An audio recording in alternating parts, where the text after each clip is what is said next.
All right, there we go. All right, and I see that we got Perry on here. Appreciate that. I tell you what, I know that he's on here because we are mainly going to talk about the. Oh, I've totally lost my video now. Bylaws. Yeah, I'm mostly going to talk about the bylaws, but real quick, Joe and I've talked about Huntsville. I think we're okay. Hey, in fact, Joe, I looked at the map and I saw what road you were talking about. It did start with a P, and now I forgot what it was, but I see how to get in there. I remember how to get in there now. So Pollard. yeah, that's it. All right, you look too. Yeah, I did a screenshot so I can show him, and he can kind of see how he needs to come in there, and it's actually a good screenshot where he can see exactly where he needs to park there. So, all right. Does everybody think anybody that's involved with going to Huntsville? And I'm still watching it. As far as we know, they're still going to have it. Joe, you've got good contacts. I'm sure since your contact that you keep in touch with about the bus knows we're coming down. If he knows any inside information, he'd probably let you know too, I would hope. So Yes, I think he would. yeah. Okay. I think they'll post it on their website. I have a feeling they're going to go no matter what. At this point, I think they are too. Oh, yeah. Yeah. Now Tom, he was heading down there. Huh? Go ahead. Sorry. Yeah. Tom that does, that did the balloon and stuff. He does a big thing down there, and I saw on his website he was already heading down. So I'm sure if it changes, he'll put something on his website too. So all right, so I think we're good on Huntsville. Just real quick, I know I've seen a bunch of emails about the repeater. I'm fine with whatever y'all want to do. I know that several of y'all are more involved with the net and stuff. So if the one we're using now is causing some problems, Joe and I was heading out east on Highway 57 here a while back, and we tested out that going out that way. I know that the other repeater on the big tower has got pretty good coverage. And I think at this point, we've got just as many people, I think we're going to have a good number of people that they can pick it up. Steve? Yeah. Let me interrupt. Carolyn and Mary Jean have agreed to do a Friday night net on, and they'll call it at 8:30 or right after the Delta Club 2-meter net, and see how that does. I saw that. That's why I saw that email too. So, I mean, if y'all are okay, if whoever wants to do that, that's okay with that. Maybe we could try that. And then if we think that we want, try that to see what the participation is. If we're going to switch, I would say that we, instead of, because I saw something about switching after Huntsville and switching at the first of the month, I'd rather say, if we're going to switch, let's do it like maybe right after the meeting next month, so we can announce it at the meeting, put it out in the Sparks and everything else. So no, I was going to do the information net on 14625, and then Friday night we'll do the 440 net and see how that goes. Yeah. That's what I'm saying. See how it goes. But if we're going to totally switch over and just use the 446, then let's wait until after the meeting. Yeah, let's wait till after the meeting when we can announce it and get the word out better. Okay. Perry won't like it. He's enjoying dialing in on Echolink. Well, I don't know if anybody heard it or not. Last Thursday, I was out as well, Joe, because I was headed out towards Selmer when you and I were doing that thing, and I used the Echolink, and I got in, but I think I was unfortunately I was in a spot where my cell phone coverage wasn't real good, but I like the Echolink. So yeah, I'm tickled with the way Echolink's been working. If nothing else, maybe we'll flip flop. We'll use the 44, whatever it is, 446 for the main net, and then once a week or something, we'll use the Echolink for for people that want to, use that out of town or something. So that might be something to consider. Okay. All right. That was the main things. I didn't want to hijack this meeting too much, but those were the main things that I think had kind of come up that maybe we needed to address while we were all together. Was there anything else? We need to be quick. I'm sure Perry's charging us by the hour. It's like my lawyer. We got to talk quick. Yeah, but he's cheap. In more ways than one. Okay. Perry, by chance, do you have a copy of Robert's Rules of Order? I don't, but that's one of the things I was gonna mention when we got into it. Okay. Okay. Well, Barry, Perry, is there some things that you want to, have you had a chance to look at it? And is there anything that blatantly jumps out at you that would maybe change the direction of what we're going to talk about tonight? Or are we on track? Or I don't think so. I've only had about a day to look at it, and any lawyer could go through this and find a million things to tweet, but I think overall it's fine. If there's particular things that you want to accomplish, or if there's particular areas that bothered you or whatever, I would be happy to talk to you about those. I just kind of went through and just starred and circled some things, but I think overall it's fine. I don't think there's anything shocking or messed up or anything that's a problem. But I didn't know what caused y'all to look into this or what. well, the history on this is, and to give him credit, Ken, gosh, back the last 2 years that he was president. So way back then, he had started this. And I think part of that was, because looking at it, literally the old bylaws said that we had to mail out different things and things like that. I mean, it was old. I mean, it was, how old, like back in the 80s? No, 1995, I think. Yeah, but really Right, before, 95. really back before Al Gore invented the internet almost, so, there was just some things on that we needed to he kind of started the ball rolling with that kind of train of thought. Sure. And Mary Jean and I'll give her credit, but I was actually thinking the same thing, with this, with 2020 and Zoom and different, because I mean, we actually came up against the fact of, there wasn't technically, it wasn't real clear about how to do the elections, but not doing them in person, and how is somebody eligible if we're not having in-person meetings and stuff. So, I think we got the ball rolling pretty good a few years ago with Ken. But then this 2020, like a lot of people probably, it opened up our eyes to a few other little things that we might wanted to tweak. And we were hoping that since we were in the middle of that and that stuff was fresh on our mind, it was a good time to finalize it. And I mean, who knows what else might come up, but I think we've covered everything that we can, that we know is a current problem and anticipate as a future problem. So Cool. okay. All right. So there's nothing really, and I'm sure we're gonna present this to the club, to all the members for them to review it and vote on it and everything. So you'll have more time if something else comes up that. Sure. We just didn't want to have something that was seriously out of whack and have a chance to get us back on track before we roll it out. So. Absolutely. Sure.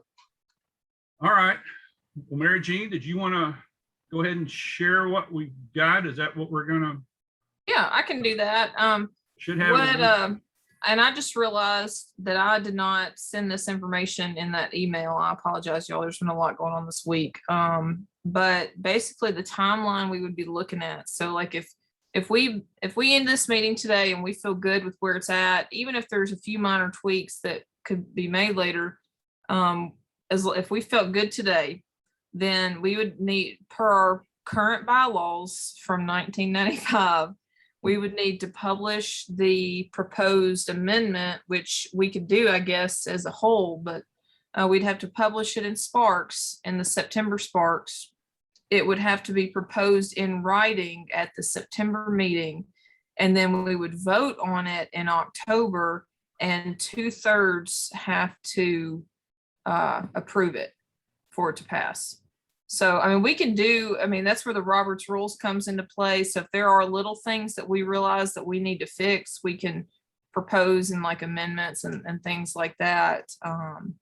But that's kind of the timeline we would be looking at. It's going to be a 2-month process to publish, I think propose. that in timing's writing, pretty good. and I think that timing's pretty good. It gets us done by the end of the, definitely before the end of the year, and, before the Dave? midterm election. So, yeah. Steve, it has to go to ARRL for their approval. After we do the final approval, I'm assuming. Or concurrent with when we're reviewing it. You're muted, Joe.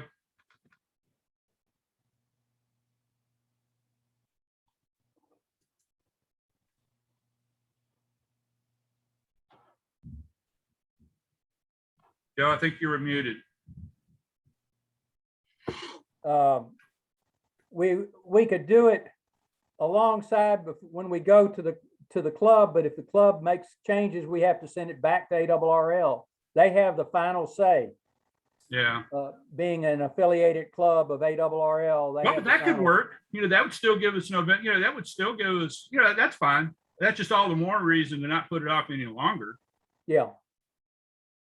I'd say let's send it to them at the same time we roll it out to the members, and then just make the members aware of that it's pending approval of ARRL. Hey, and that reminds me, speaking of the meeting, that's something, we don't need to talk about it tonight for sure, because it could definitely change, but let's keep in mind the next board meeting with the mask restrictions tightening up a little bit. What do we want to do about the live meeting next month? Like I said, let's not talk about it tonight, but it's definitely something to keep in mind.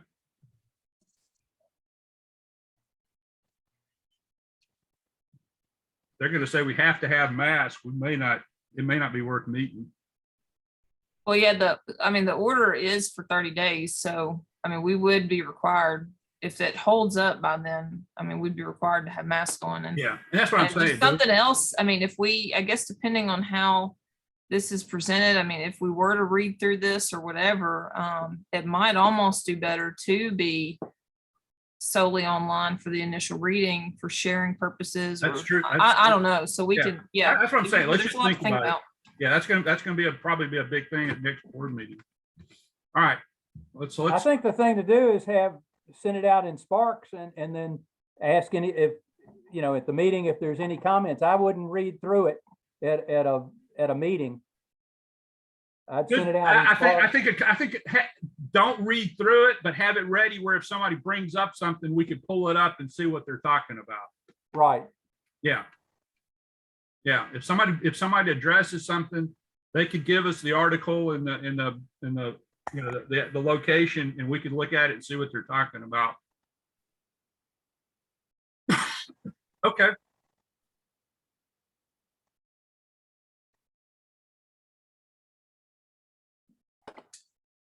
All right. So I guess, Harry, I know you haven't had it for that long, but was there anything that you'd like for us to look at more? Yeah, I've seen this copy before where there were some comments, and I didn't have that in front of me for most of the day. So yeah, I just kind of go through if you want, or if there's sections you'd like for us to look at, either way. I did at the beginning want to suggest that we find out what our legal name is and go ahead and put that in here. I don't know if we have access to our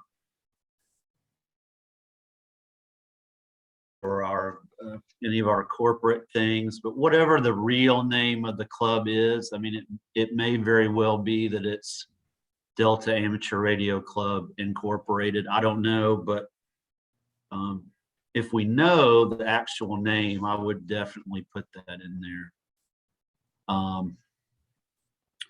If we don't have access to the corporation papers, the name on it, I think what we were thinking was the name on the on any tax stuff that we turn Yeah. in, probably that's probably got to match.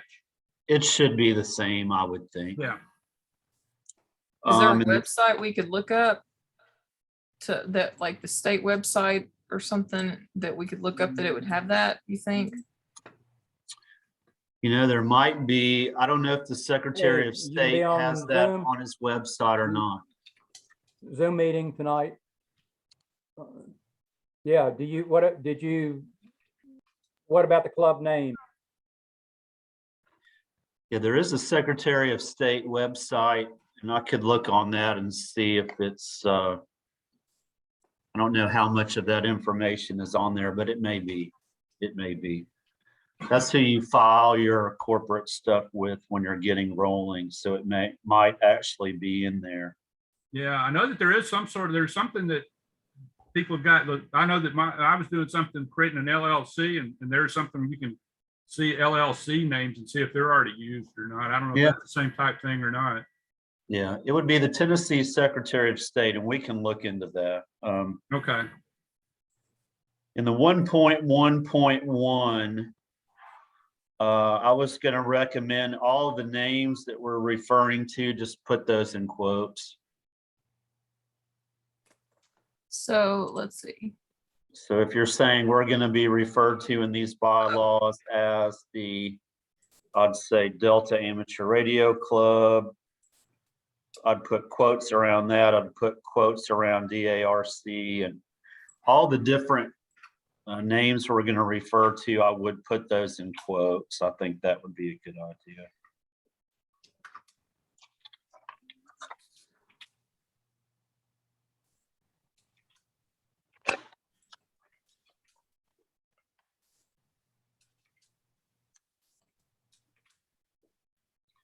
We just, in our legalese, usually will put quotes around things that are going to be referred to later, so.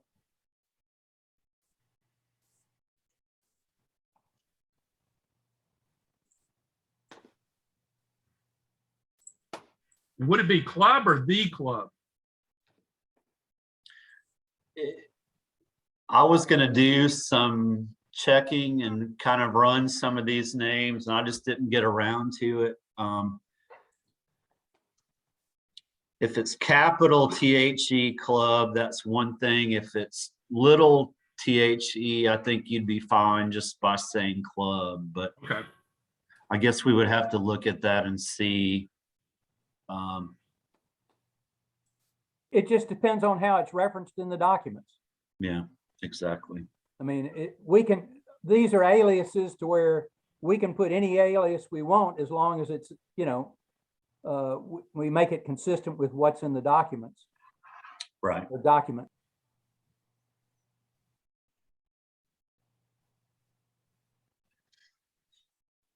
The next thing I noticed, I think Mary Jean, you had a comment in 2.3.1, maybe. There we go.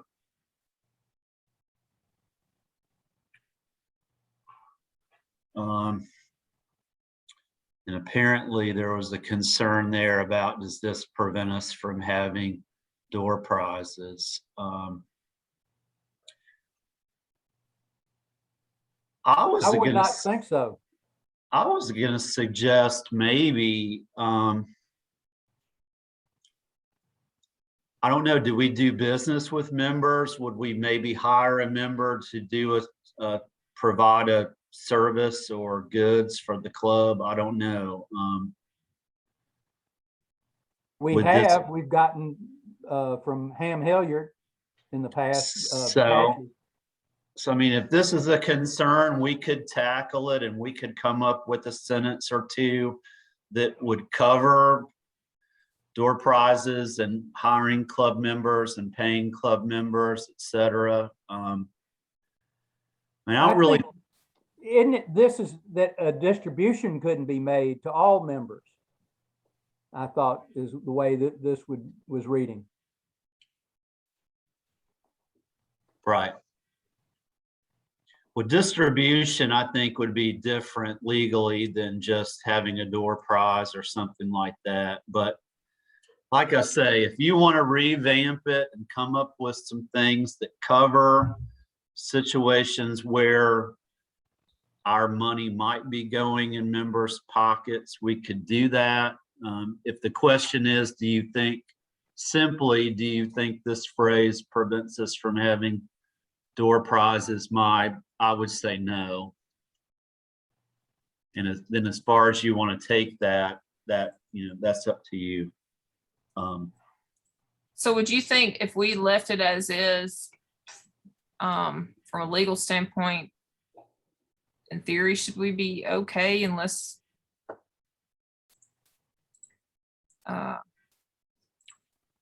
Well, like Joe said, anytime you look at these things, something happens somewhere along the line and someone said, we'll put that in the bylaws, and then everyone forgets, why we put it in there. You could read this, like Joe says, as a thing that prevents just a mass distribution of the assets of the corporation. And see, that's another thing.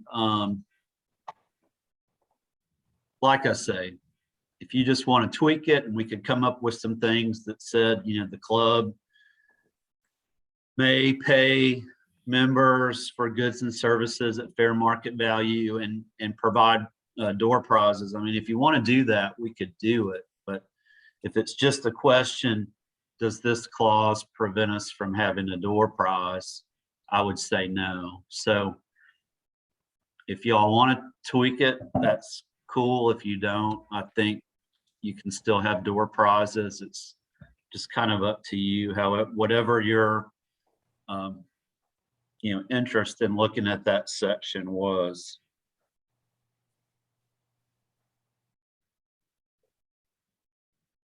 what do y'all think? Leave it or try to clarify more? I say leave it. I think leave it. They leave it. A lot of times trying to clarify it, you get in more trouble. Yeah, you than get leaving. more, because, I think the reason why it's probably, because I think we were piggybacking on something that was in there before. I don't want it to be where somebody says, hey, we've got $40,000 and we haven't spent anything in a while. Why don't we give everybody $100 or something, Right. Yeah, the word income was kind of weird. I wasn't exactly sure what they were getting at with the word income. If that just kind of meant cash, or I'm not really sure. If we were in Philadelphia at the Constitutional Convention and when we were drafting it, I might have said, well, I like assets or whatever better, I think income is fine. It's kind of an odd way to, I like assets too. but I don't think, the only problem with that, the income, and all right, my point of view, income has more to do with the monetary assets that we've got, where if you say assets, then we're starting to distribute repeaters and well, sure. tours and everything else that we've got assets. Right. And like I said, I didn't know the origin of this clause, but I mean, I guess income means money from dues. I guess that's what that means. I think it might be an IRS issue. Yeah. IRS issue as a nonprofit corporation. Right. It very well could be. So Yeah, anyway, like I say, if we're just looking at, does this prevent us from having door prizes and move on, then I don't think that it does. okay. In 2.5.1,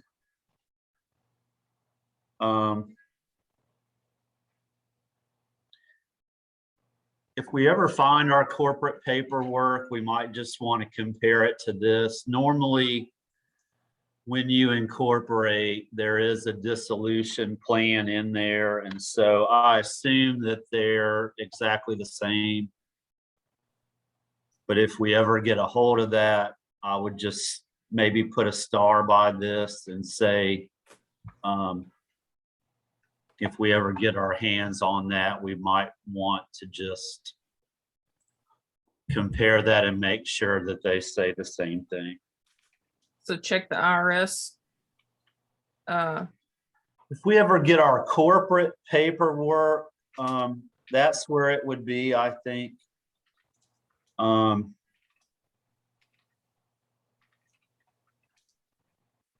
And I'm sure it's exactly the same, but if we ever have that handy, I just put a star that we might want to just compare those and make sure they're the same.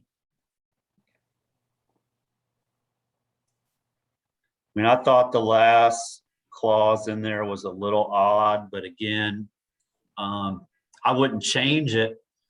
But if we did find our corporate paperwork and notice that it was different, you know, I would definitely change it then. But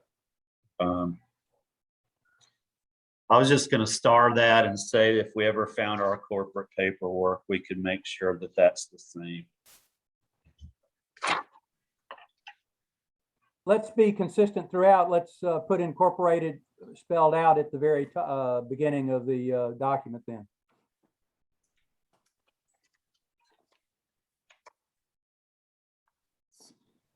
Up here.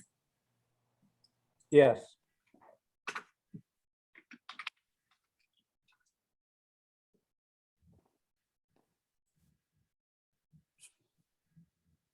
I have a feeling it's probably INC. Yeah.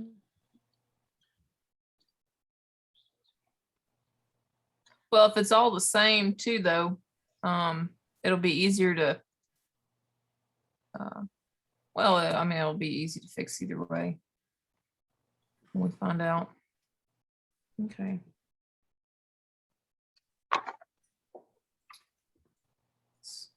I did search the Tennessee Secretary of State site and found our business registration there. I don't know if it provides everything that we're looking for or not, but I put a link to that entry in the chat.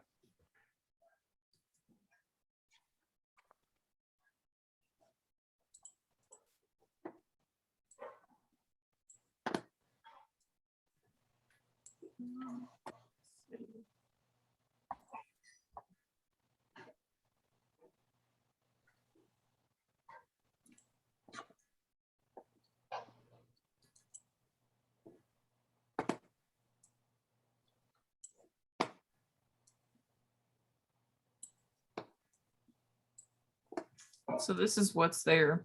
Yeah, that's interesting. It doesn't say incorporated at all. So does this look like what we're looking for then, or is this a different?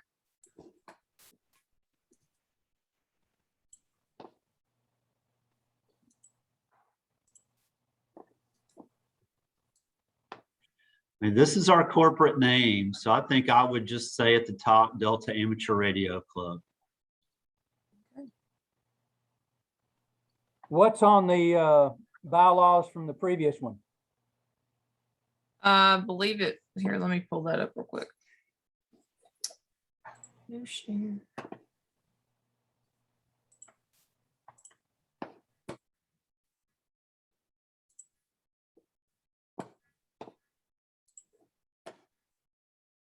Right here.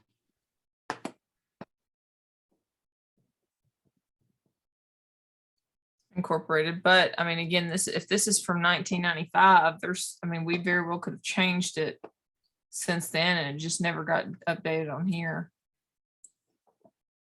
I'd say it's probably INC period.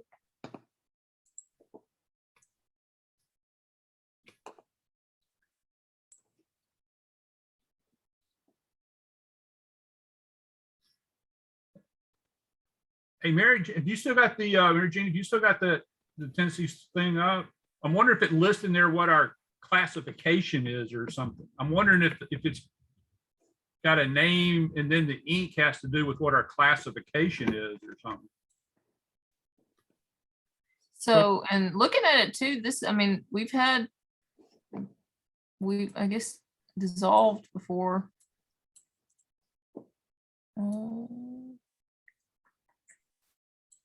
In 1990. The classification, so where, I'm just wondering, is there something like that? I don't see- certificate of yeah. existence?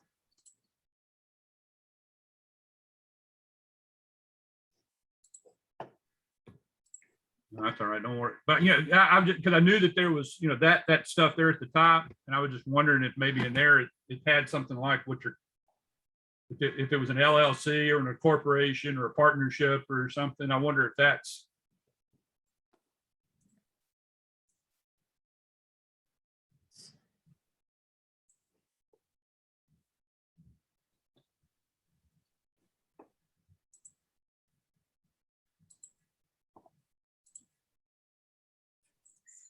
So I found the listing for us on the IRS website as well, and it shows.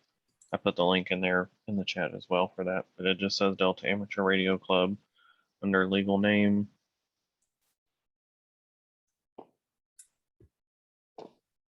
If you expand any of them, it shows you the general info of the filings.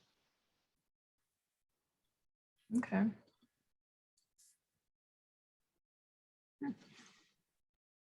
All right.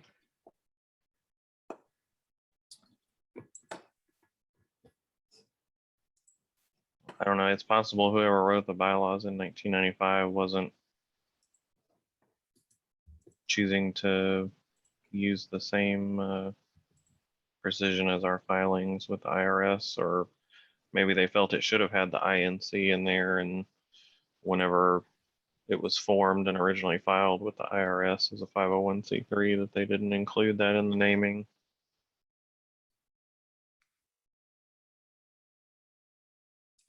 Okay, well, all right. So in that case, as far as the bylaws are concerned, given those documents, then we need to delete anything that's incorporated or ink, correct?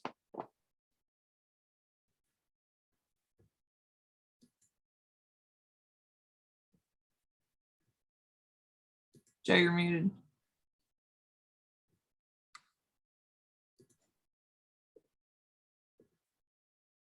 Yeah, and I think we've lost Perry. I was going to ask him if this is going to start making a big difference in some of our assumptions that we are incorporated. Yeah, and because that's what I was kind of wondering, like, does this mean that if we need to be incorporated and we're not, I mean, I guess we still need to do like the bylaws, but does that change some other things we need to be doing outside of this?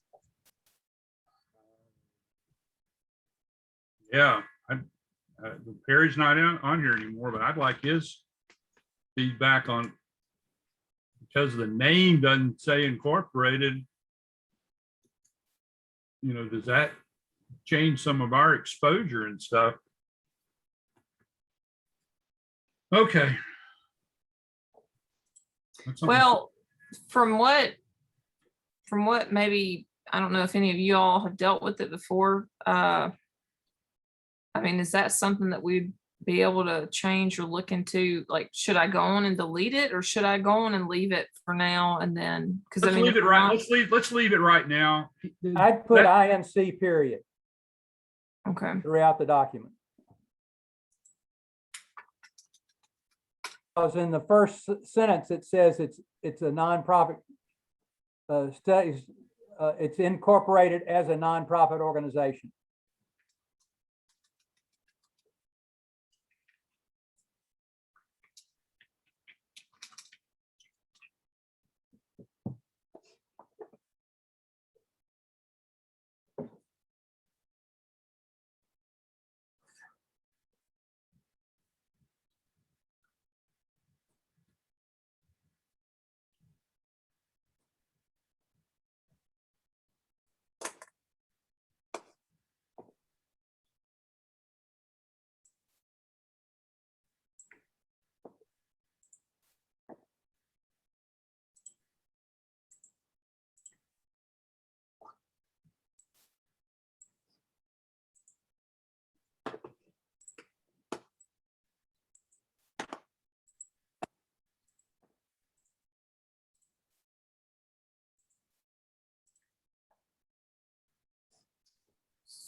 If y'all see any that I'm missing, let me know.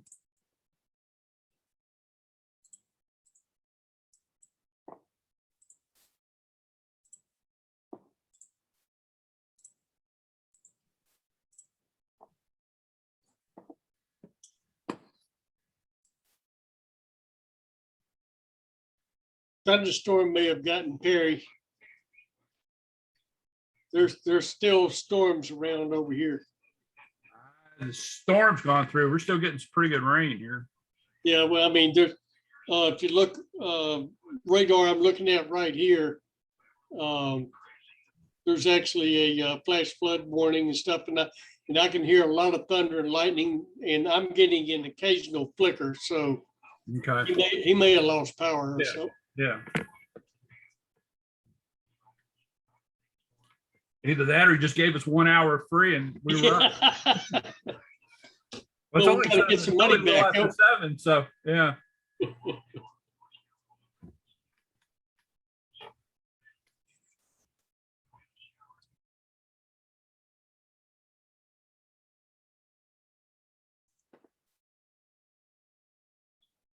Yeah, Perry said, he crashed.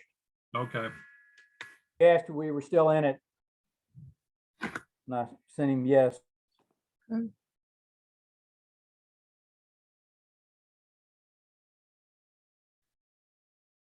if I see him asking to get back in, I'll let him in.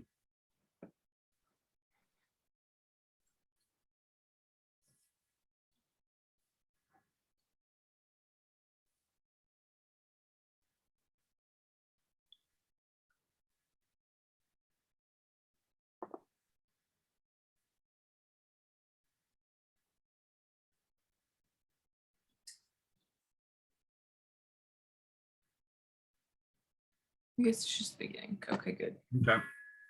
All right, so it's just a couple.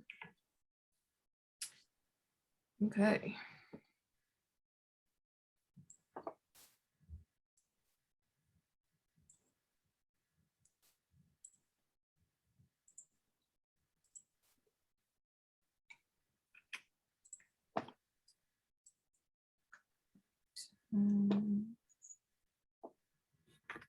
Benefit y'all, but I don't know what the heck's happened to my video. I'm just glad I still got the audio, but.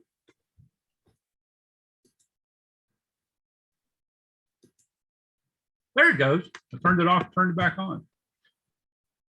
Oh,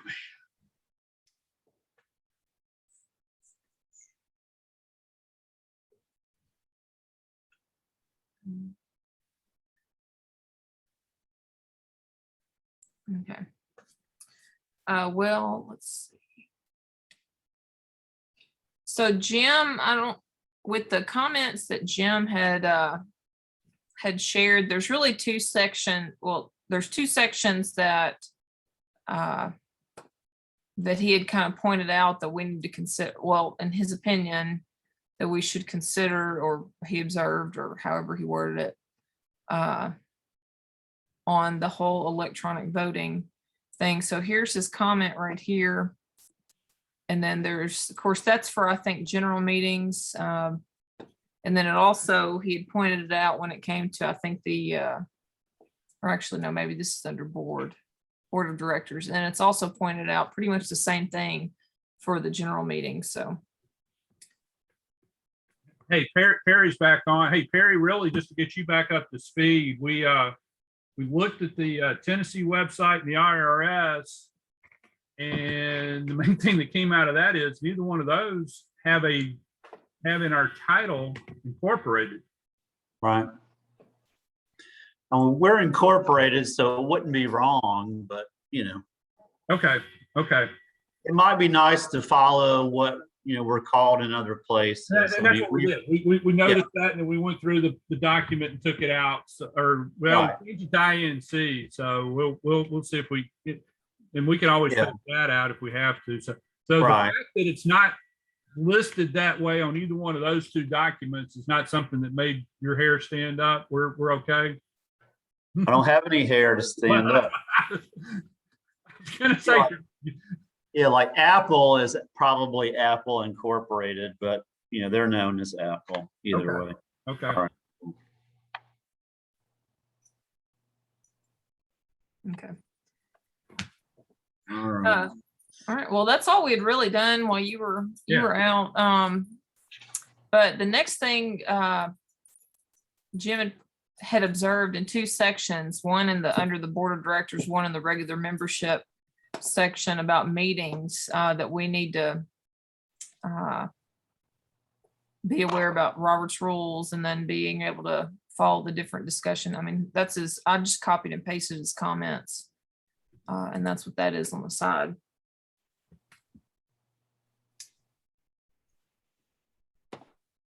So I guess if we need to see if I don't know if it was enough that where we need to clarify that more or reword something or.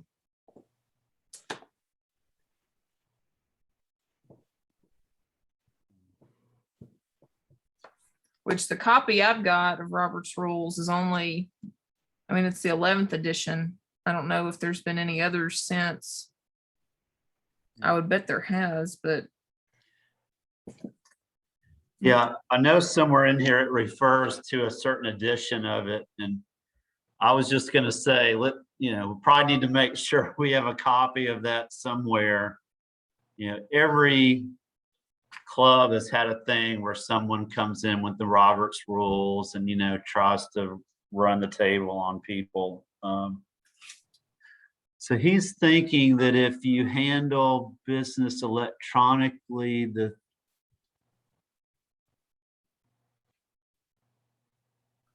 postal means.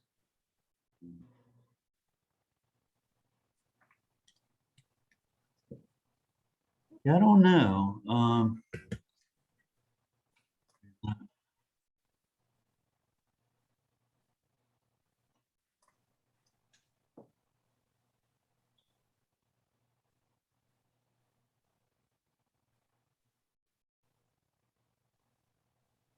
Yeah, I don't know. I see what he's getting at. If you do it electronic, if you do it in person, then instantaneously everybody can give their Right. their point counterpoint. Yeah. I guess we're also used to Zoom now, though, and that is kind of instantaneous. I mean, I'm members of groups where, an email would go out and it would say, will everybody please get back to me? And then people get back, and then another email says, well, the consensus seems to be whatever. I don't know, maybe I'm misunderstanding it.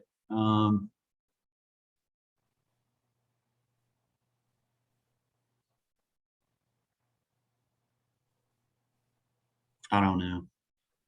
Maybe that's more serious than it would appear to me, but I would actually feel that because I'm sure before it probably said postal, because we wouldn't have put that in there. I'm sure we probably added the electronic.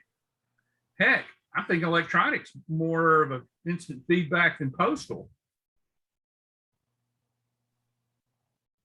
yeah, I know. I don't know. This one doesn't really bother me that much, but maybe I'm missing something. I mean, So the I've word, got, I'm sorry. I've got I found a section on electronic meetings on Robert's Rules, and I can read a few excerpts. I don't know if it'll help or hurt, but so the first paragraph says extension of parliamentary law to electronic meetings. Except as authorized in the bylaws, the business of an organization or board can be validly transacted only at a regular or properly called meeting. That is, as defined on pages 81 through 82, a single official gathering in one room or area of the assembly of its members at which a quorum is present. And then it goes on to talk about how some organizations, there's increasing preference to go to electronic meetings. And then it says, let's see. A group that holds such alternative meetings does not lose its character as a deliberative assembly, so long as the meetings provide at a minimum conditions of opportunity for simultaneous oral communication among all participating members equivalent to those of meeting held in one room or area. Under such conditions, an electronic meeting that is properly authorized in the bylaws is treated as though it were a meeting at which all the members who are participating are actually present. Could we put in something like saying in accordance with Robert Rules of Order? That's what I'm leaning toward. Yeah, because it seems like this is, I mean, and again, this is, might be an older copy, but it's already kind of referencing that. I mean, skimming through everything, it seems like that's what we are able to do on Zoom. Well, and don't we make a reference? I mean, where do we make the reference to? Don't we make another reference to Robert's rules already? Wouldn't that override anything that we do? I mean, it's in 10.1 and it says that they apply if they're not, unless they're inconsistent with the bylaws. So I don't think the tail wags the dog necessarily. I mean, I think anything you decide to put in your bylaws, if there's a conflict with the strict Robert Rules of Order, then the bylaws would trump that. I mean, but it's 10.1.1, Steve, is where it is. Yeah. It just says the rules contained in Robert's Rules of Orders newly revised. And I was kind of joking, but honestly, we probably do need to get a copy of that if that's what we're relying on. Shall govern in all cases in which they're applicable and in which they're not inconsistent with these bylaws. So if you wanted to create a parliamentary procedure in your bylaws that didn't strictly conform to Robert's Rules of Order, you could do that. And that would trump the Robert's Rules of Order. So, I mean, that's,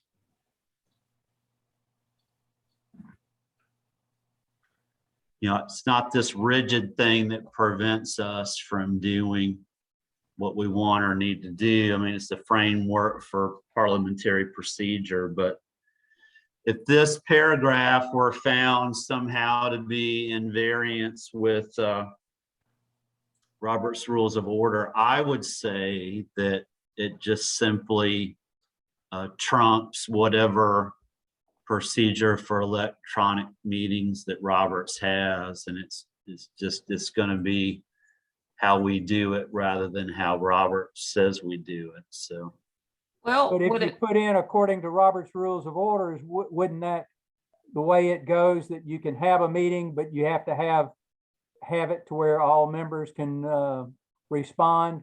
Wouldn't that keep it from being any electronic message board or something like that? well, could we go to 10.1.1 just for a second? And I'll show you what I'm talking about. It's that last phrase. Basically, they are going to govern wherever they apply, but not where they're inconsistent with the bylaw. So if you wanted to leave that paragraph in and create your own parliamentary procedure, and it didn't conform to how computer meetings are supposed to be in this book, then I think you would be fine. would y'all, since we do have that kind of overlying statement about following Robert's rules, would it make sense then maybe just to delete this sentence, and then by simply just saying we can have meetings electronically or by postal means, that at that point, if we had questions, we could just refer to Robert's rules. Like, do we need to spell out this second sentence or could we delete it? Because that might be where he's kind of, Well, the thing is, he doesn't, what do you mean by electronic means? And if you say it in accordance with Robert's Rules of Order, then you're implying here that it's not inconsistent with Robert's Rules of Order, that you would use Robert's Rules of Order, that you have to have a meeting to where people can reply. so maybe And I- delete the second sentence and then clarify in the first sentence in accordance to Robert's rules. I'm more surprised he's concerned about the electronic part of it than the postal part. Most of the electronic things you can respond to quicker, a heck of a lot quicker than you can postal. I know. I think it's because of the nature that email is not as fast as it is. It's not real time, like having a video discussion, a call, or being in the same room. That's why I mentioned about the postal. My God. Yeah. Well, I mean, that was a holdover from the prior Yeah. ones and was the only one listed originally. So, I mean, he's commenting on that as blanket for us. We just included it because it was already in the prior version that we're trying to revise. I think what we're trying to say is we don't want, I mean, we've been read, I guess, by Mary Jean, this electronic thing as interpreted by Roberts. And I felt like we didn't like it. And so I guess what I was saying is in the bylaws, you can do what you want and you don't have to follow Roberts. But if y'all do want to follow Roberts, maybe I misunderstood. I thought the concern was that Roberts is going to be restrictive and demand a lot of things that necessarily you don't want. So maybe I've misunderstood. I think Jim was thinking the electronic is too broad to where if you add per Robert's Rules of Order, then it brings it it becomes somewhat a little bit more restrictive. Okay. Yeah, I see it as the opposite, but maybe I'm missing something.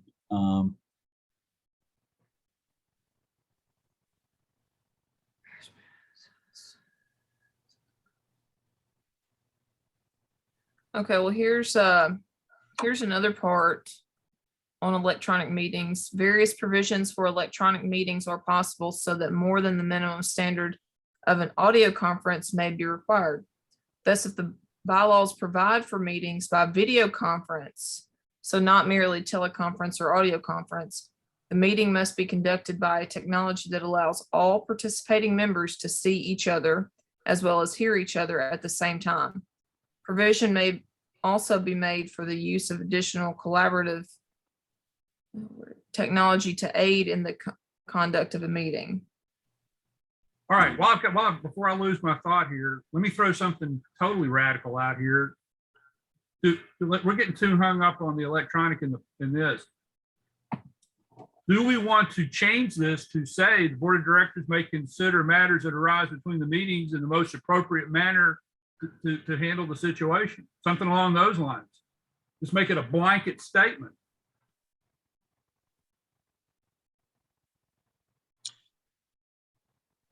Yes, you could certainly do that. My point about Roberts being restrictive is that Roberts, to me, is going to say that you have to have like a Zoom where everybody sees each other.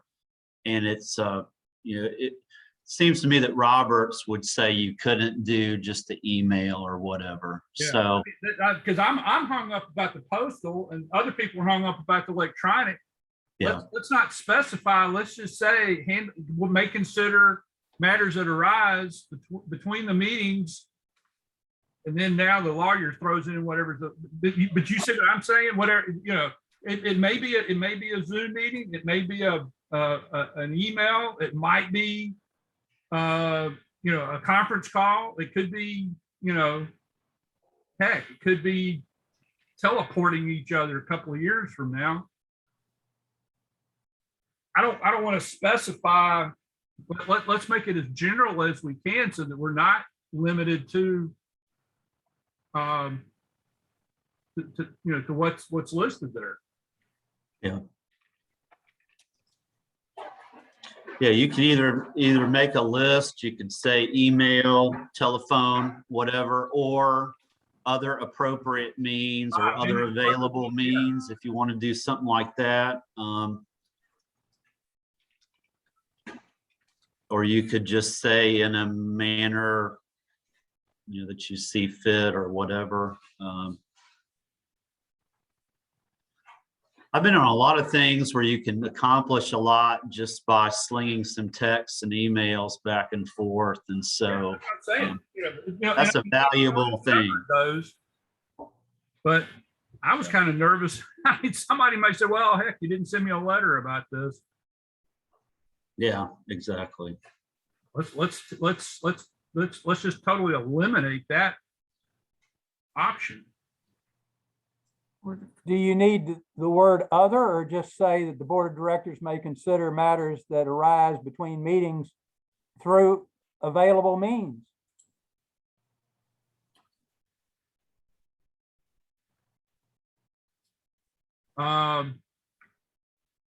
What does other refer to? What is, I see what you're getting at, and I actually kind of like that, because this whole thing is implying that we're not going to have an in-person meeting. We may feel that it requires and I think we talked about that somewhere else, where we could call a special meeting. Yeah.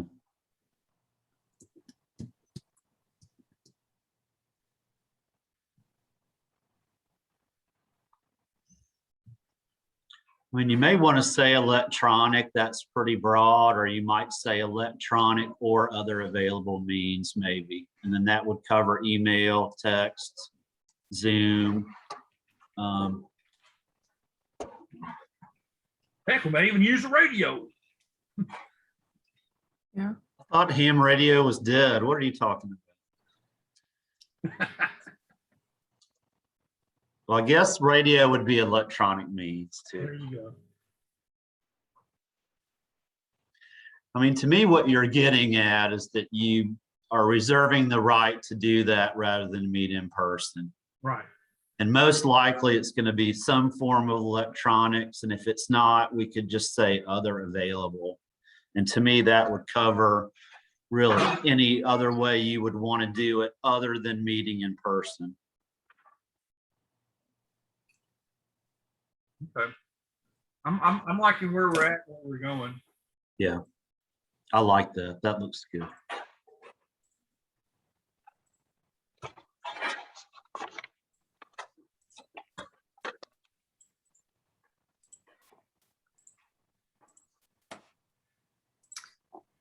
All right. Because the main thing is we didn't have the right before to do it electronically. Mm-hmm. Right.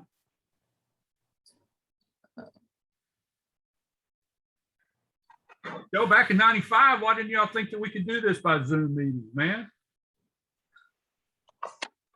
Fax machine or There something. you go. Let's see. Well, real quick, while we're talking about that, I want to jump ahead because I think there was a. I do feel old when I think back to the times we all stood around and watched the first fax come through the office. Yeah, we could have used a cell phone back then, right?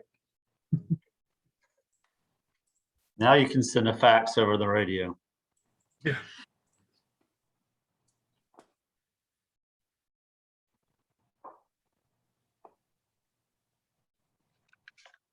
All right. Oh, Lord, here we go. Oh, yeah. Well, since we just talked about Yeah. it. All right. So that's what we had. So the board.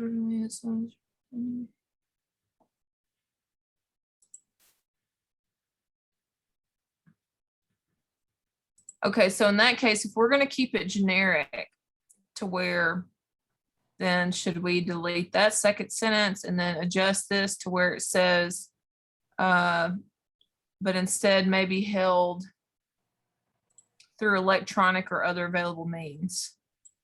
especially instead of solely. So like, so Yeah. the, Yes. let's see, I like that. the board of directors may also determine that any meeting of the membership that may instead be held.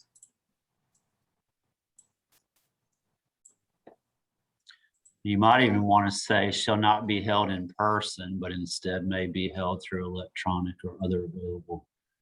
I At have any a problem. place seems odd to me, but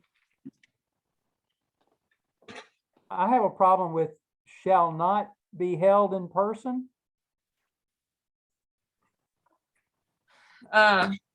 So, yeah, Determine that any meeting of the members cannot be held in person, but may instead be held through electronic or other available means.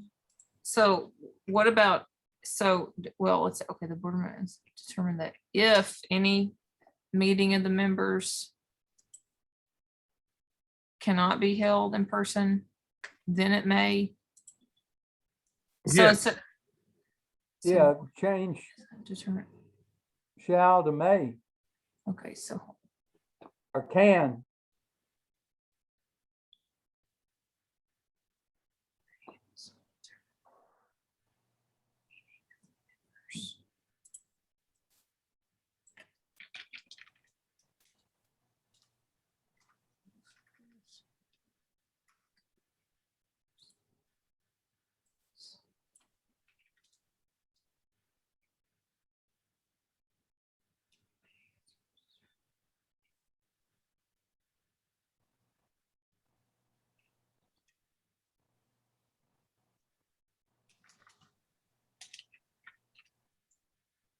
I'm wondering if maybe a word, I'm trying to think of a word, but reciprocating, other reciprocating means, or to where, you know, being back and forth.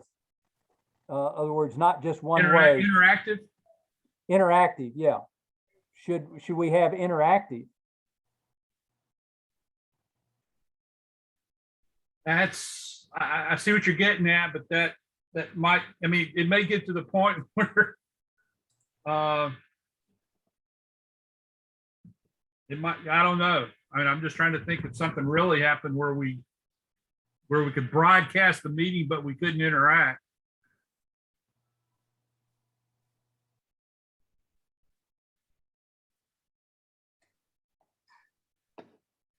well, I mean, we do go into all this before where it talks about how the meetings shall be held at certain times and, you know, we still have to have a quorum for business and all that. I mean, I feel like, and I don't know, I'm not an attorney, but I feel like a lot of that might kind of help clarify past to where, you know, a meeting would have to I see what be. you're getting at, Joe, but seriously, I mean, it might get to the point one day where, you know, we're broadcasting the meeting and that's the best we can do, you know, and somebody may say, well, we didn't have a meeting because we couldn't interact. Well, even over the if you do it over the radio, they can talk back to you. I think that's the deal, is what Jim might have had in mind, is that, or, you know, that you need to be responsive to the membership. Right. So in interactive, you know, interactive communications, I think might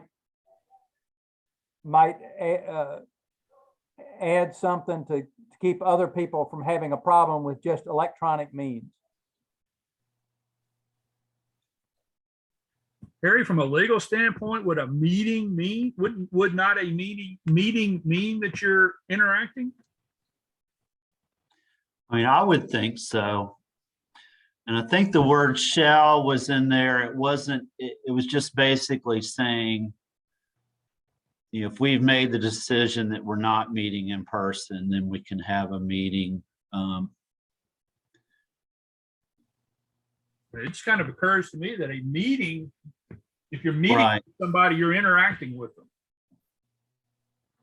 When I'm looking at that last block of text too, We are talking about if you're participating in a meeting that's being held by electronic communication. I really have no problem with the way this looks right now, but So with just this one sentence, or do we need to put any of this back in there? well, I think that bottom part is important because it does, you know, we might want to look at how we say it, but it does say that it counts as being there for running for office and all, and you are able to vote and all. So I think that is important to have it in there. Right. I think that was something we wanted to be sure and put in, yeah. So you might just want to say participation in a meeting held by electronic or other available means shall constitute presence in person for blah, blah, blah, blah, blah. I just have a problem with shall. I think, what about may? Well, may then leaves it open. Oh, I see what you're saying. Shall is more forceful, that you've got to do it. Well, you know, may gives you an option. Shall dictates. Well, of course, this also says too, I if it think- cannot be held in person, so, Yeah.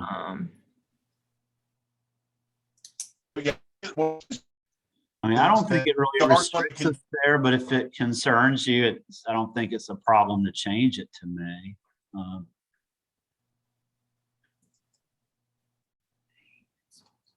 It kind of implies though that there may be some other means altogether, but I mean, it's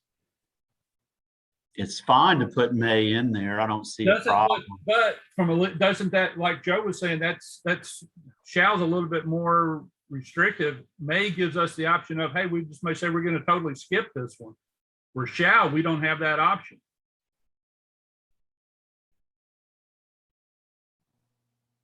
Yeah, I don't have a problem with may being I'm in okay there. with May.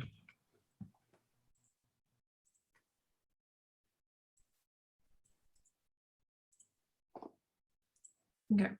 All right, so I guess in that next sentence, I would, I'm sorry, I know I'll go back there. All right, I might just say participation in a meeting held by electronic or other available means shall constitute presence in person, blah, blah, blah. do we need to say, since we've opened it up with others, so do we need to maybe say participation in a meeting held by other communication? Or, well, held by And I don't alternative? know. I was.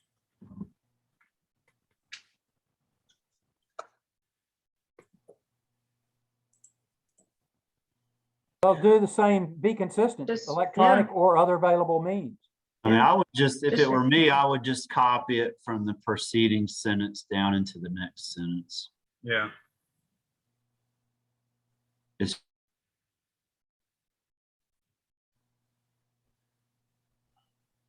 all right, cool.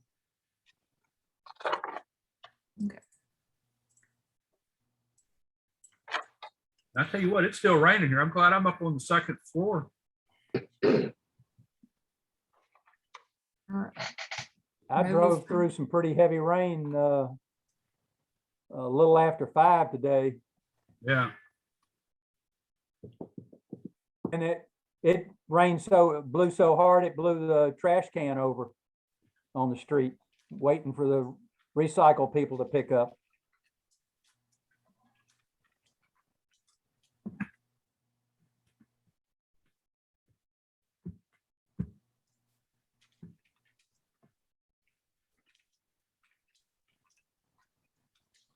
Oh, I see what he's getting at on this one. Yeah, that is kind of ambiguous.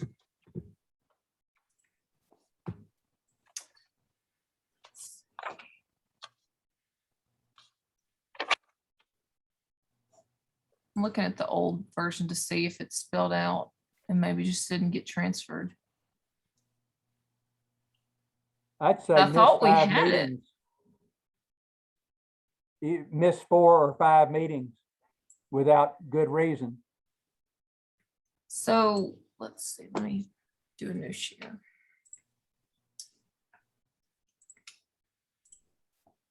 Okay. So here's the bylaws as they currently stand. Of course, we can change whatever, but this is what they currently say. So under the election, and it may have it in there under the election section. I mean, it said, well, I mean, I guess. This is about removal, not about Yeah. election. Election does cite that they have to have attended. I think it's either says half or 6 six meetings of, in a year. yeah. But for removal, it's talking about just meeting attendance after you're already elected. Well, this is talking about the board of directors, not just a member. Yeah. I'm looking to see.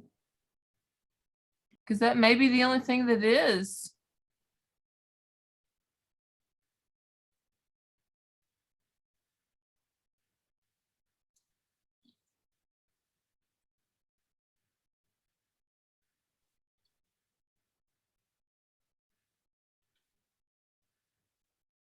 Yeah.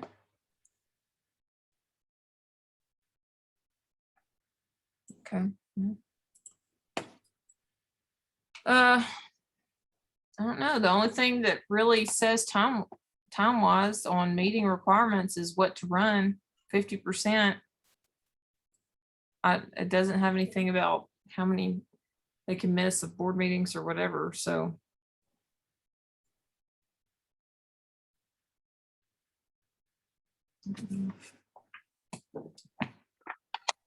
What do y'all think?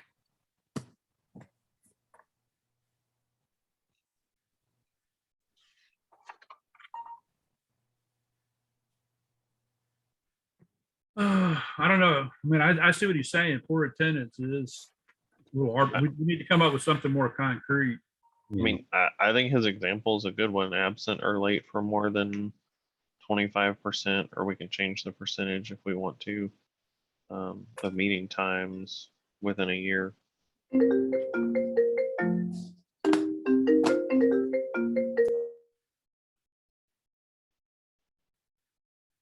Yeah, and of course you have board meetings, you have membership meetings. So a lot of things that they're gonna be expected to attend.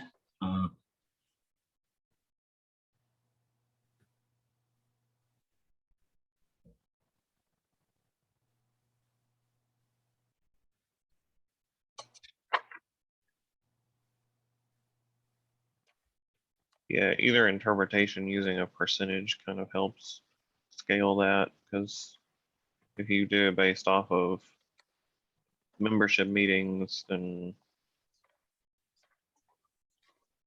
you're looking at half the number if you look at membership and board meetings.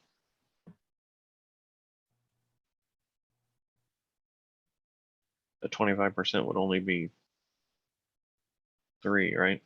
Yeah. Or 6 if you look at, if you're considering board and membership meetings. Let's go with the percentage.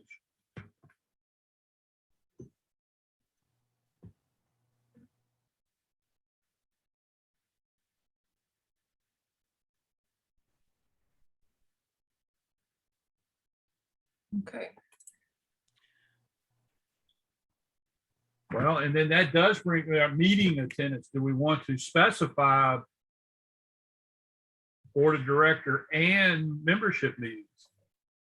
I would. Yeah. Yeah, that's what I, we. Or Do it. say or do we need to say?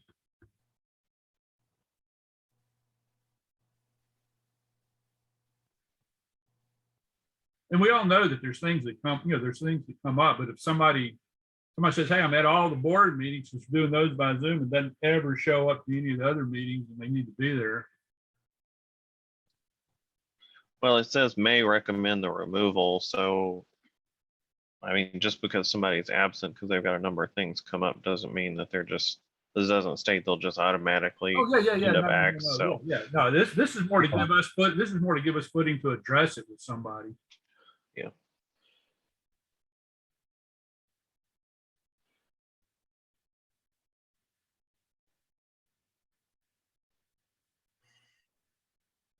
Carrie, do you want a lowercase board of directors since it hadn't been named previously?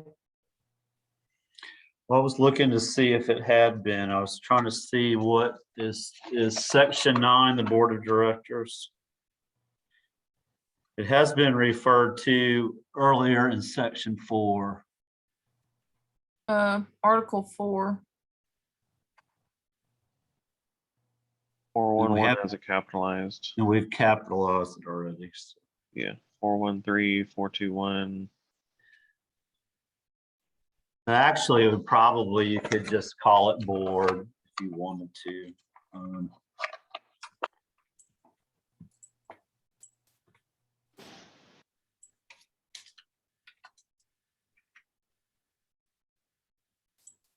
Well, regular attendance is also, I think, important. You might go, if you miss everything for several months, I would think that people, and even if you caught it up later, people might say, wow, this guy, for 4 months in a row has missed all this stuff.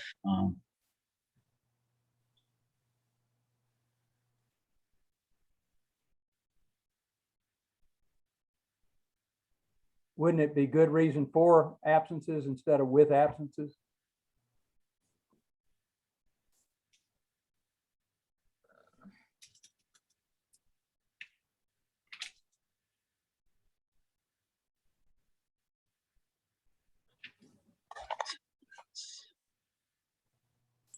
Well, I mean, if we're talking about objective versus subjective, what is good reason?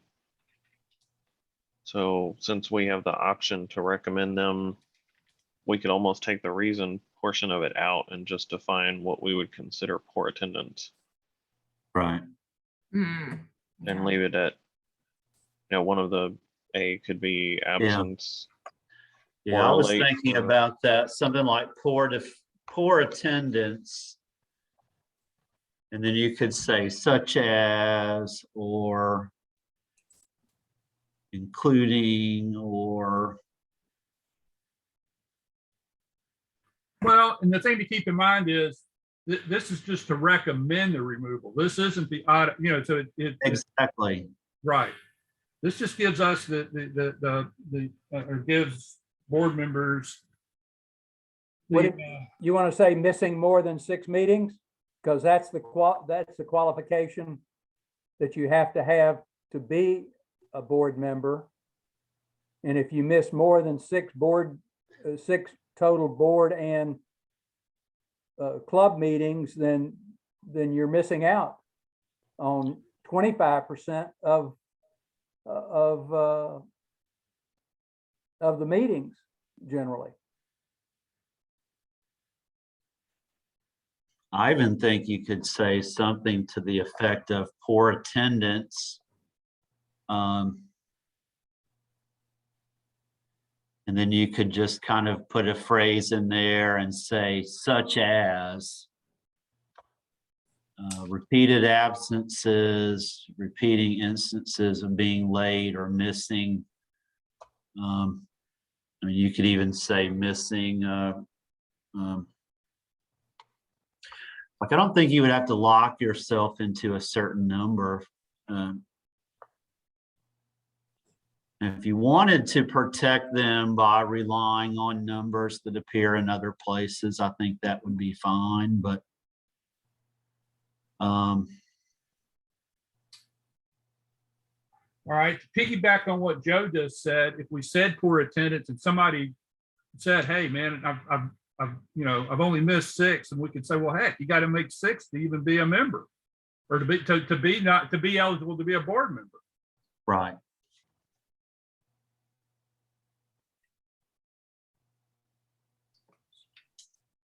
So you might say something like poor attendance such as,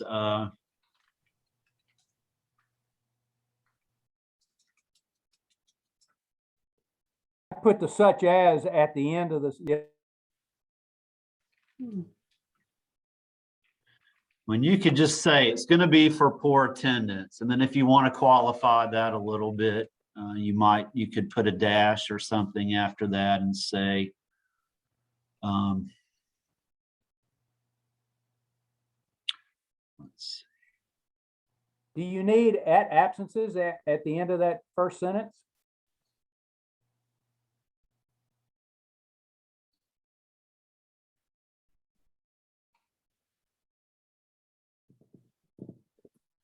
I think we had absences in there because we said without excuses for absences, without good reason.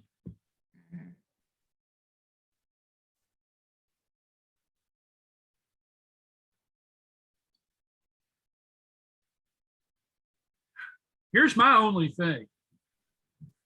If we put in a percentage and we've got somebody that we're wanting to get rid of for some other reason, we're wanting to use the poor, part of it's been poor attendance and a little bit of something else, a little bit of something else.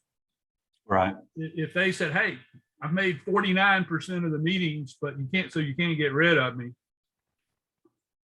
I know. So I think I would say something like poor attendance, such as, and then you could just put some things like repeated, being repeatedly late or absent or missing a substant or maybe. Yeah.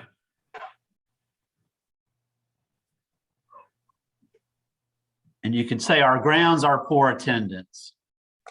And then we would have enough things in there that would point you to what we're getting at, but you wouldn't, like you say, restrict yourself to a certain number. And you could just say such as being,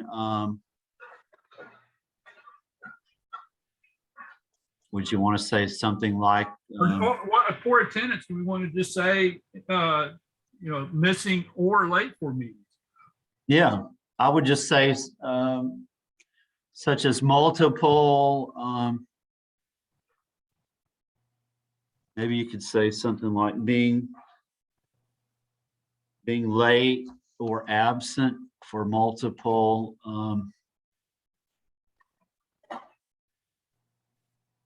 Multiple instances of later, Yeah. Mr. or late attempt, late, yeah.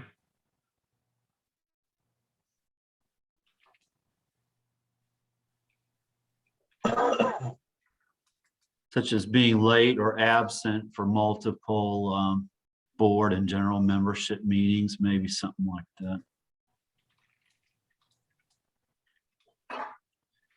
I mean, you may have an awesome guide that says, I can't be here tomorrow, but I've recorded on something on Zoom and I'm gonna, call in on the phone, or you may just have a guy you never hear from. So you might have someone that maybe could technically meet these percentages and all, but still wouldn't be somebody you would want. So let me see. I'm writing this stuff down, man. I'm trying to figure out how y'all can get rid of me.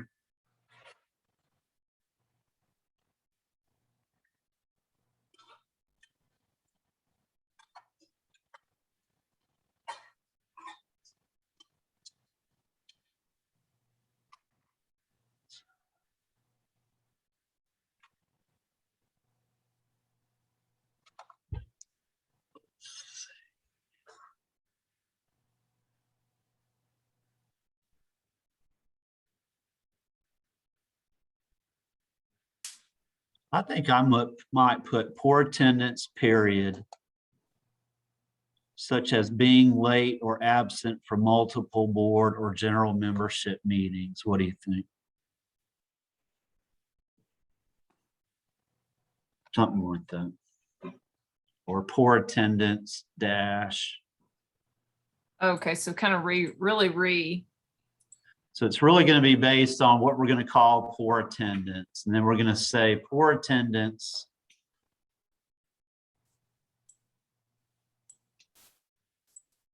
such as being late or absent from multiple board. I guess we could put board and or general membership meetings.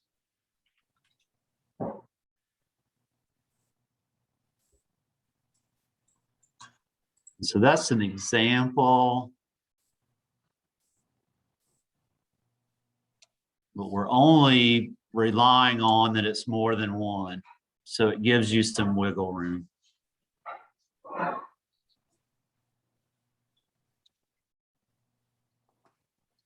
And I think we did want to put in there maybe, didn't it say before something about without good excuse or something like that? We might want to fold that back in. Let's see, where are we?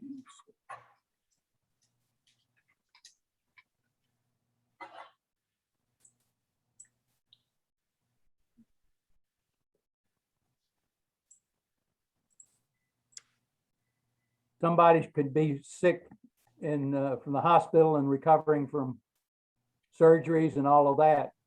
COVID. It said Yeah. before without good reason, and I like without good reason. Reason. Without good reason, maybe would be good. I might take the A out before good and just say without good reason.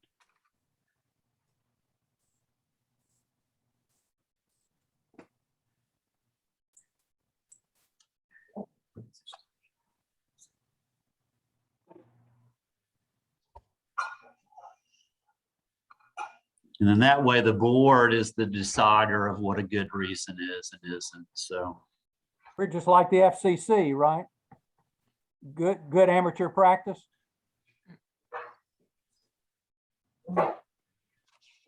Sound good?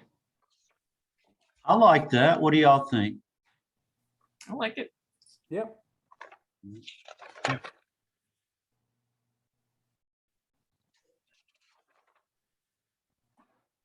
Now, like I said, the main thing to keep in mind, this isn't automatic. This is just giving us, this is just giving the board reason to bring it to somebody's attention.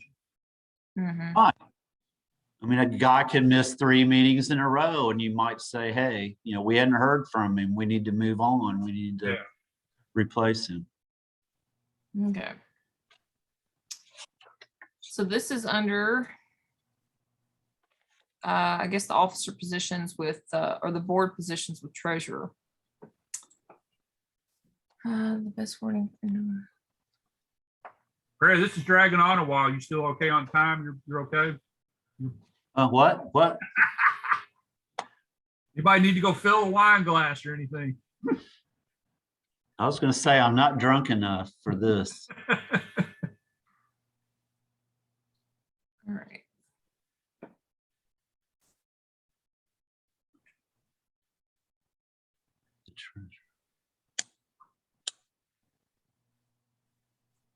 I think what we had wanted to check with this one, Perry, and it's been a while since we've talked, but just kind of making sure that like, we want to make sure that the board and the materials are accessible to membership, but also don't want to get it so specific where, you know, if we have that one member who wants to try to nitpick every tiny little thing, that we get locked into, I guess, you know, so that way just it keeps it transparent, but without abusing the concept of it.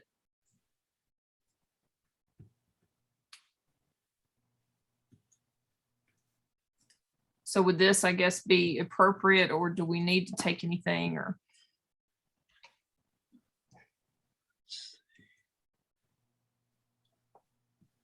Five 5.4.7 looks pretty good. Is it really 8 that we're wondering about? So you're saying we're at a meeting and someone's like, they're spending too much money on door prizes. So they go up and then they demand that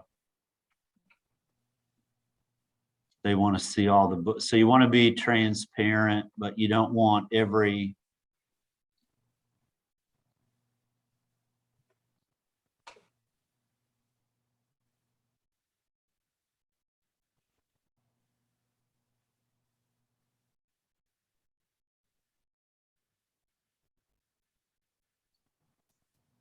I mean, has this ever happened? What kind of issues do we look at?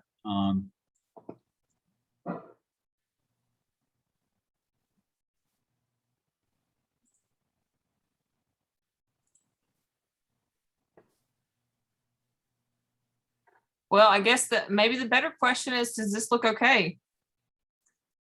You know, does it, Books. I think it does.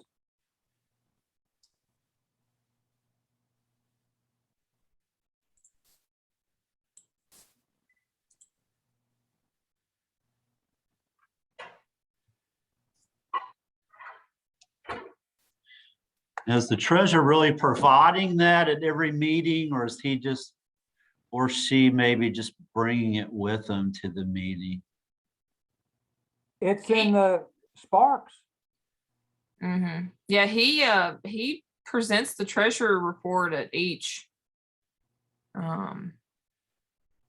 board meeting. And then, like Joe said, it's in Sparks.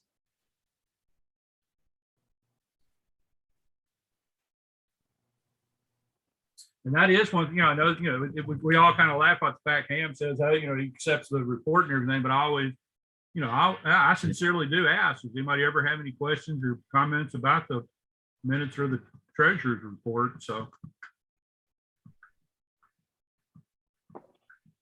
Are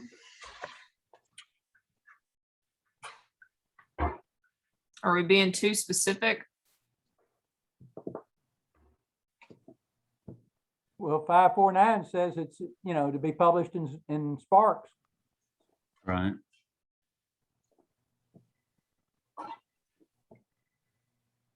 Should any member wish to inspect the books, a request may be made to the treasurer during a member of the board.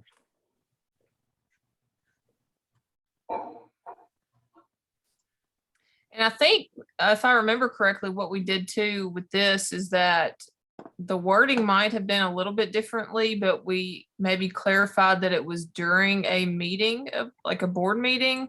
So that way there would be documentation of it, that something, was requested. If somebody can't bring it up just at a regular meeting and demand to have it seen then. Yeah, I like that it's a board meeting. Because then y'all will be there and there'll be some control over it, etc.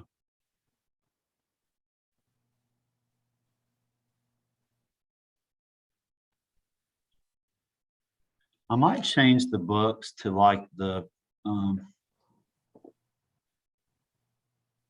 Financial records. yeah. Books is a little familiar. I mean, we all know what it means, but it's a little familiar. Financial records, I think, might be better.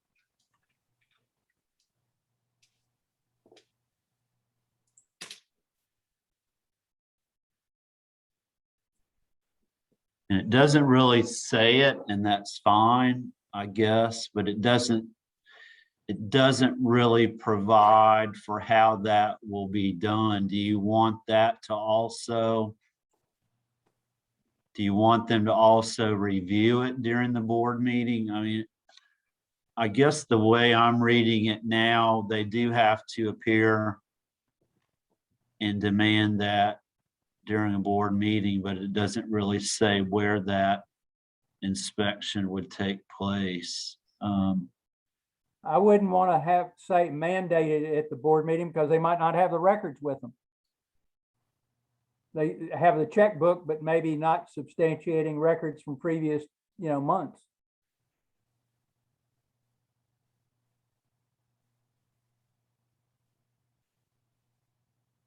Well, they're just making a request at the board meeting. The treasurer could then say, hey, I'll bring it next month. Yeah. Yeah. Yeah, that gives them some flexibility. Yeah, I like that.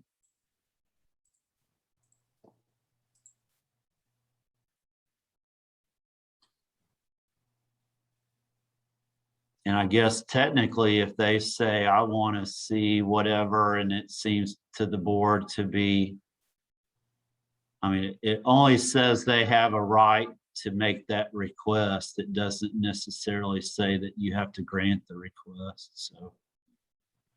If it was something crazy, I guess the board could say, we're not gonna do that. Yeah, I like that paragraph. That looks good. All right. All right, publications.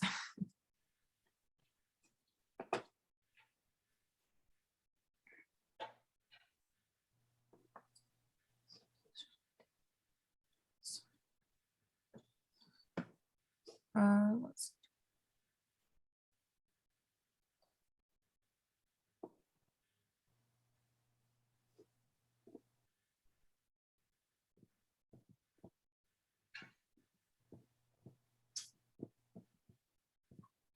Yeah, I see one thing on that. I mean, how we gonna keep it up to date?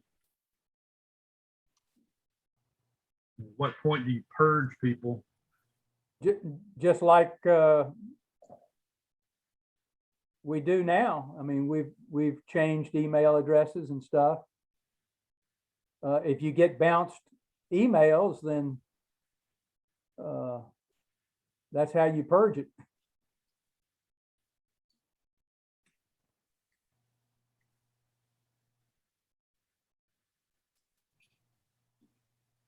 Yeah, I mean, I was just trying to think of maybe why we even put that note in there. That might have been one thing we were. Yeah. Well, to let the director of publications and the secretary know they're responsible for it.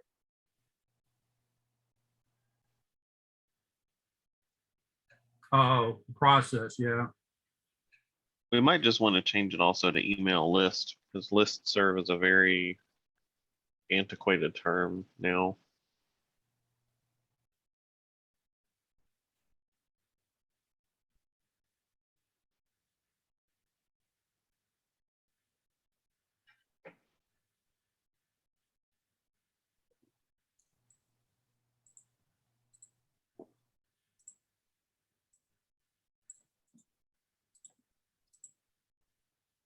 All right.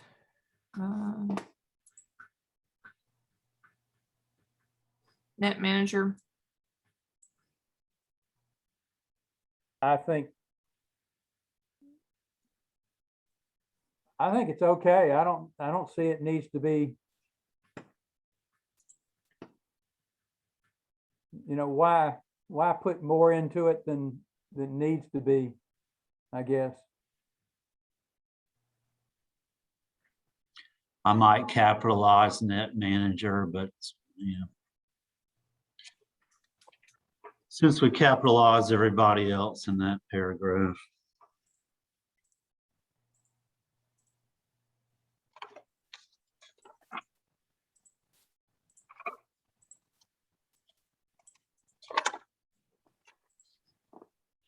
Okay.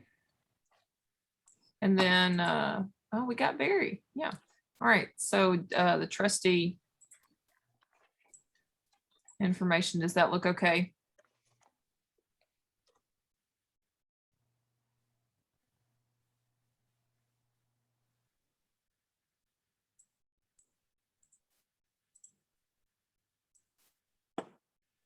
Can you see that, Barry, or do I need to read it?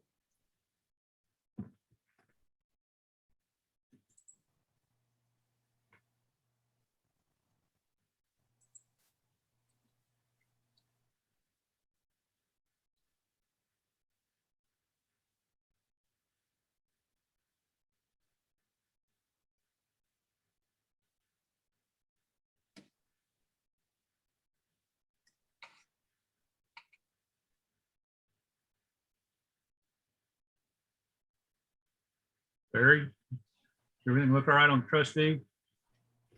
I Yeah, think so. yeah, I don't see, oh, tough, the Yeah. other Erie. Yeah. Oh, yeah, Barry, yeah. We were gonna put in there, you had to go out to the to the tap, to the antenna once a month or so, but we didn't think we had. Climb the tower once a month. Hey, I'd like it if it was once a month. No more than once a month, yeah. Yeah, And then I think this is the last, I mean, other than the general comment at the very, very top, which we may have already addressed now, this is the last one, the fiscal affairs. So, all right, so expenditures. What is limit the board? Objective. Let's see, so he was saying, what's the limit the board can authorize as an expenditure, objective amount rather than subjective?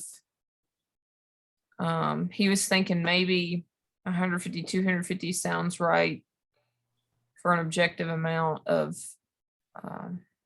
I think, the way we've been doing it is if it's in the budget, which the members have approved, we can spend it.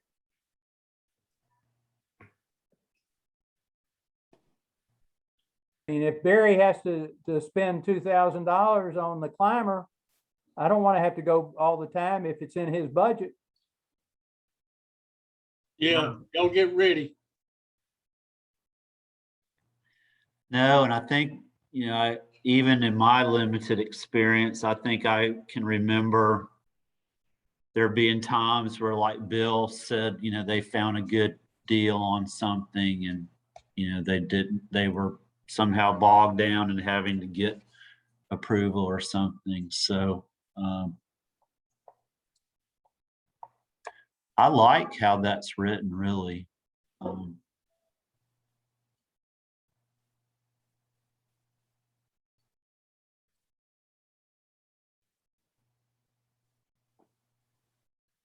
or maybe even what he's, well, let's see.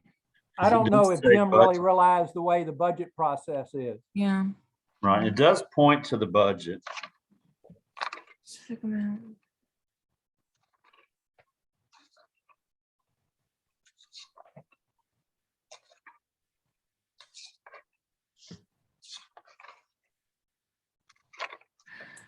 Well, the only thing I could think of, do we need to clarify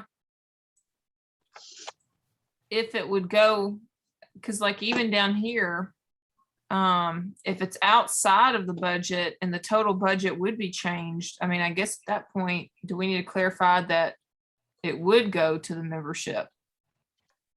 Maybe, is, I mean, it's We hard to, probably, if it's outside of budget, then it does need to be voted on by the membership. because that's the only thing I'm thinking maybe is what he's getting at is that, well. I don't know. Well, we have some stuff coming up here that's, I mean, as far as I know, it's gonna exceed my budget. And, do we want to have to go, and this is liable to happen 2 times, coming up here very shortly, and we're talking about the tower climbs. I Yeah. think my budget is what, 2,000, if that? So does that mean you're gonna have to go to the membership every time that we have to hire somebody to go climb the tower? I think a couple years ago, didn't we have this? And then it seemed like, I mean, that was several years ago, but it seemed like maybe you had gone to the membership and mentioned a rough estimate, and like maybe we had voted for like a max amount of X $1,000 or something. So it was like a general approval, but it was before you knew the amount. Right. I feel like, Well, I mean, unless that was, we I were don't doing remember. something different, but Yeah, I don't remember exactly, but I mean, that's the one expense right there that's gonna kick us. Because we're about to do one here very shortly. As soon as they call me with the date, we're about to do it.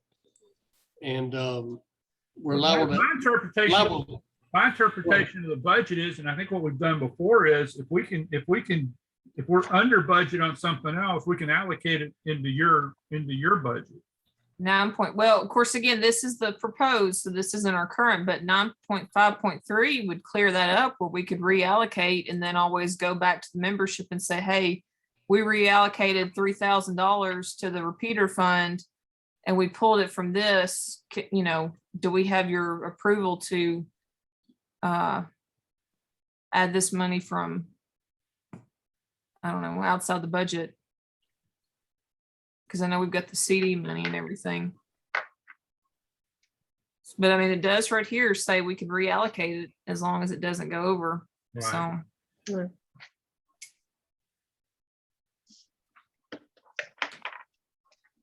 or do we need to clarify and just leave it as is, since, I mean, it does say expenditure of funds in the budget, and then we can review and reallocate as long as the budget's not changed. So is that self-explanatory to say we have to go to the club to change the budget in the middle of the year?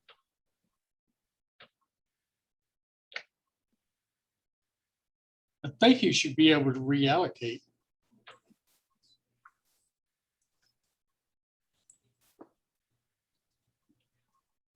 Joe, if you're saying something, you're muted.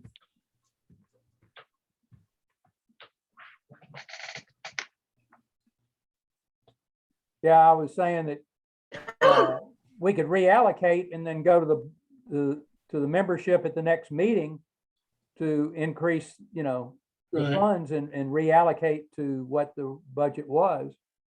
But increase it to, you know, what we need for the repeaters.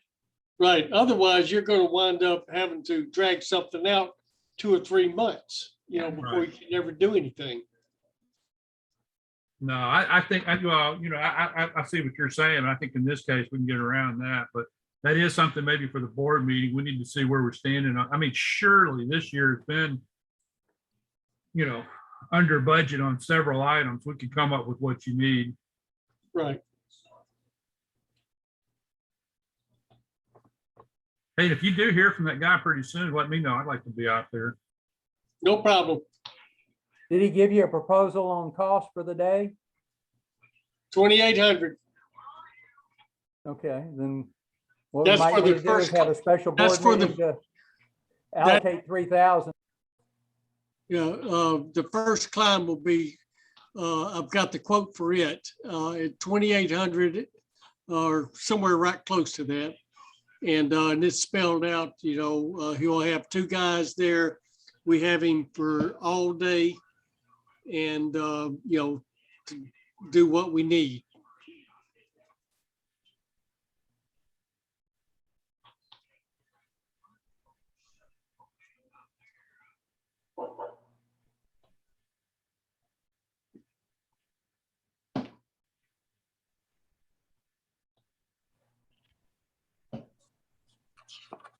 I'm thinking Jim just didn't really know what our budget, how our budget was structured.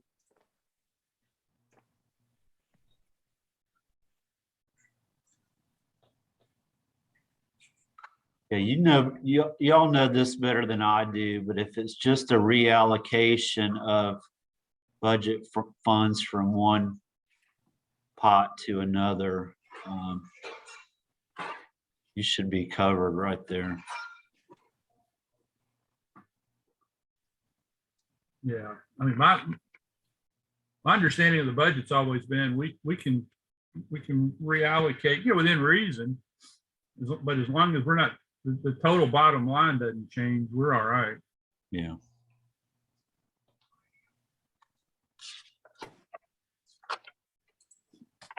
And then we've always said the budget is an estimate anyway. Yeah. Yeah, nothing else. This last year or so it's changed, showed that can change.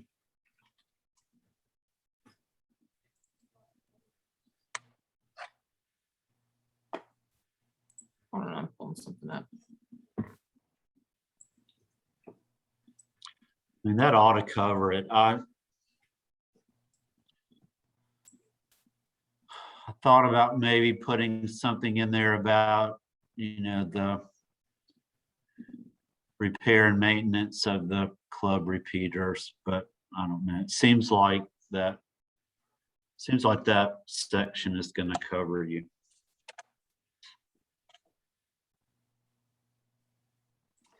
Okay, well, I'm gonna share. So here's the budget that we passed for this year.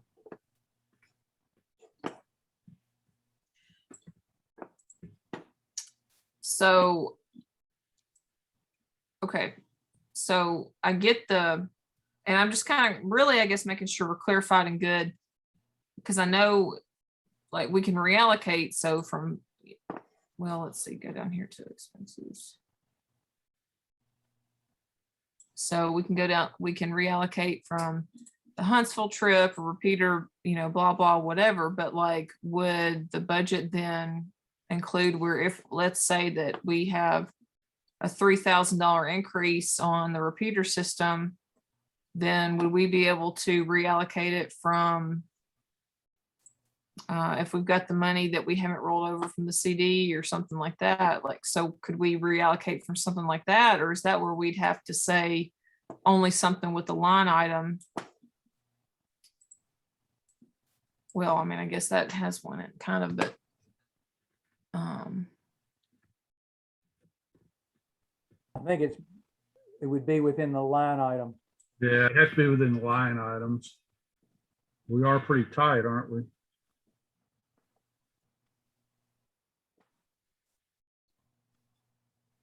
But between repeater upgrades and discretionary, that's 2 of the 28.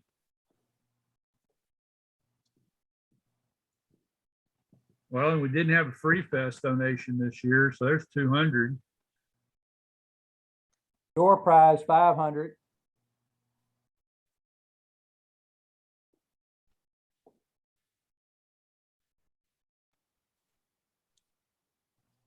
Meeting refreshments are 500, so between those two, that's 1,000.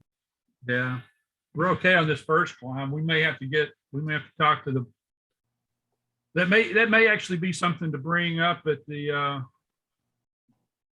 talk about at the next board meeting and then show them, get approval at the, just so we're covered.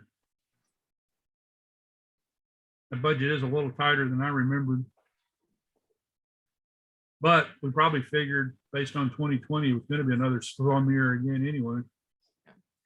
so kind of getting back to that though, I mean, do we need to put in a line that says, should, I mean, because I feel like the reallocation kind of speaks for itself, but past the reallocation, like if we were to reallocate funds to the repeater fund and we left, I don't know, a different fund. I mean, let's say this was in March and it was before Huntsville, if we reallocated money from Huntsville fund to do whatever with the repeaters, would it make sense that we went to the membership to say, hey, we need to move an additional $3,000 back into Huntsville? Yeah. That's a good example. And with the majority vote, since it would be a budget. Yeah, that's a good example. Early in the year, that would be a good example. We would say, hey, look, we got to do the tower. We may or may not have money for Huntsville. And then they would have to prove that we're putting money back in for Huntsville. Yeah. And because I know, I mean, this is an exception because we are looking at potential expenses right now. But the other side of that is that this budget, I mean, or these bylaws won't be passed for another 2 months. So, I mean, moving forward, if we just want to clarify that past reallocation, we would just need to present maybe a new revised budget to the membership to be approved by majority vote or something. Well, I just think we need to point it out in the, that for repeaters, repeater maintenance, we got $1,000. For discretionary, we got $1,000. And we know there's going to be a minimum of $3,000, just round numbers, that we may need to juggle around some money between now and the end of the year for, for the repeater costs. Which but by this though, we could do that with reallocating, but if we were to use any funds, Yeah, but if we That need to be reallocate, refilled. we can do the one climb, but we're not gonna really have enough for 2 climbs. yeah.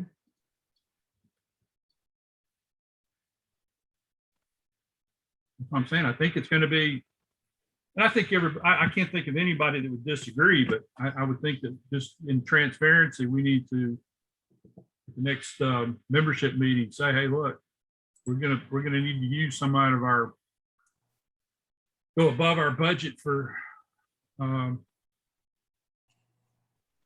repeater.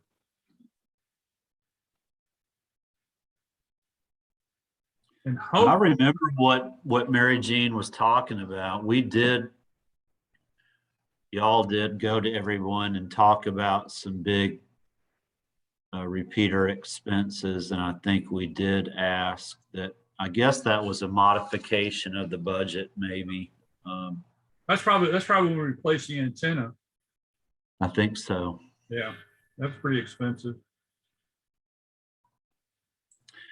I considered putting something in here that, if it involved repair or maintenance to the repeater, that you could go ahead and just do it, but that might be too. Okay, now, would we want to, what you just said, would we want to say that the, let me think through my thought here. I've got a thought, let me put it together. Given the board the authority to increase the overall budget by like 10%, if immediate need, for example, the repeater comes up and we need to increase the annual budget by 10%, we can do that without the approval.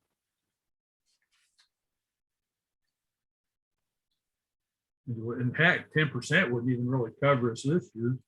10%. I mean, we're thinking back with that spot when our expenses were was what, 9,000? That's only $900. But that I don't know that they would approve more than that. But just that's just my thought that comes to mind. Something, because like Barry said, we could put ourselves in a situation where he needed to do something quick, but we didn't have the money to do it. I know. And you might be able to say, repeater, that's just something different. We're going to have the flexibility to maintain these repeaters when we get the opportunity to do it. And the price is right, or the need arises, or whatever. But at this stage, Steve, we can put whatever we want to in here, and it, goes for a vote. And if everybody reads it, and we could talk about it or whatever, but if that's. Now, another thought, would we, instead of a percentage of the budget, would we want to say a percentage of our available cash? I'm just thinking out loud here on a few things. We've actually got more available cash than we've got a total budget Man, right now.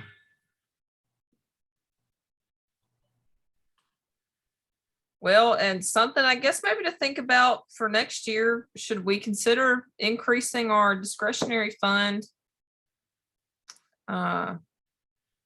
Just in case.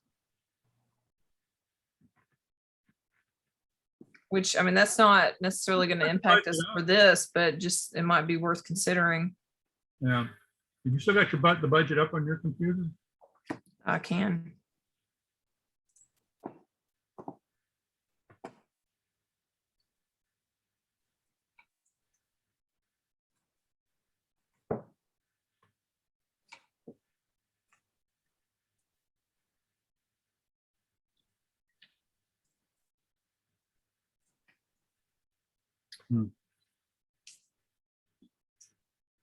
Oh, man. Yeah, because we actually went down quite a bit this year. Mhm. which really, well, I guess, yeah, from even 2 years ago, we went down a little. But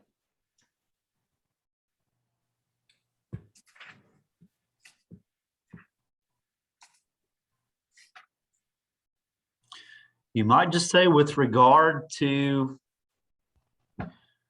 repeater maintenance, the board, is authorized to approve an expenditure of, X amount without,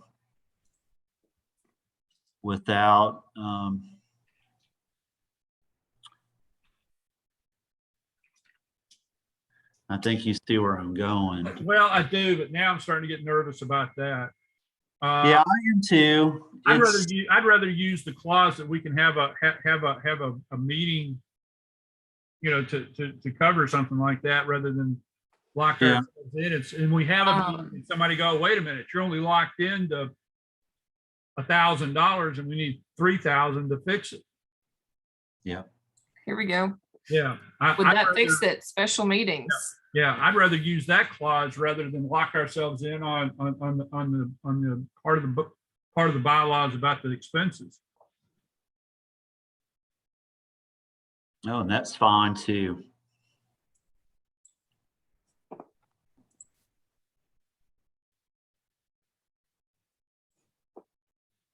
Oh, but wait a minute, that says 5 members have got it. Well, would we want to go back down to expenses and say that a special meeting could be held?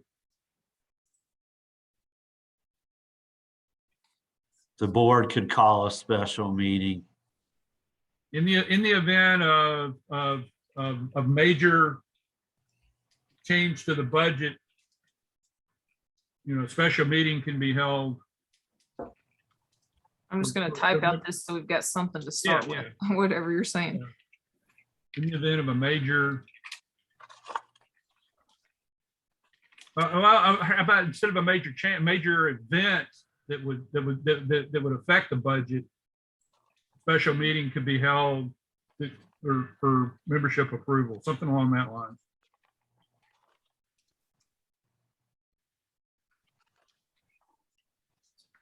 Major Or do we want to say major? Do we just want to say an event? event.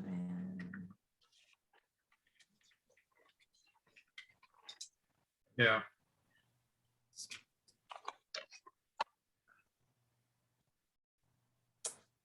An unexpected event affecting the budget.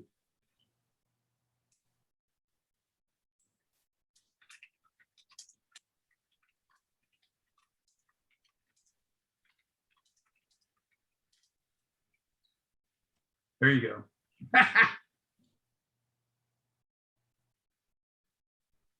I'm good at the idea and you're good at the words.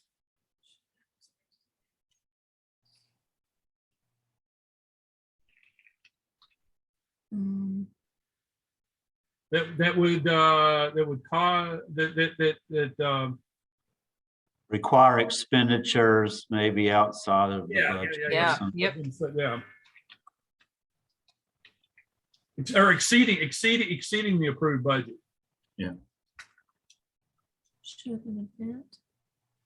Because that's actually what we're going to run into now. Exactly. Our total budget for the year is $7,000, and we're about to come up on $6,000 or $7,000 worth of climbing costs.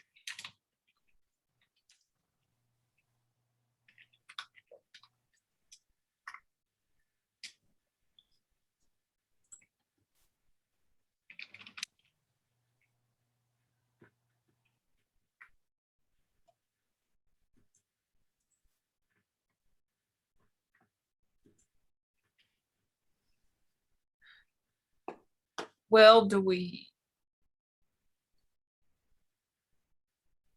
Hmm.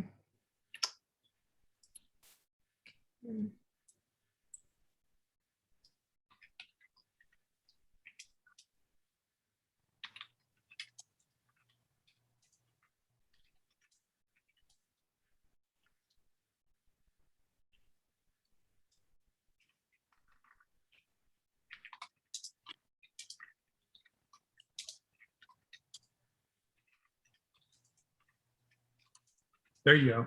Yep. That get what we're thinking. Should unexpected rise in costs.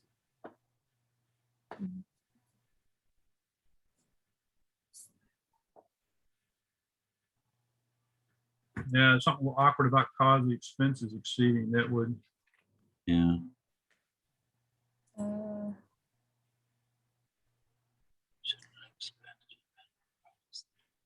Well, financial terms, so I mean, maybe do we need to say that well, it's funding over budget? Should it- should an unexpected event arise that would result in expenses exceeding budget. How about that?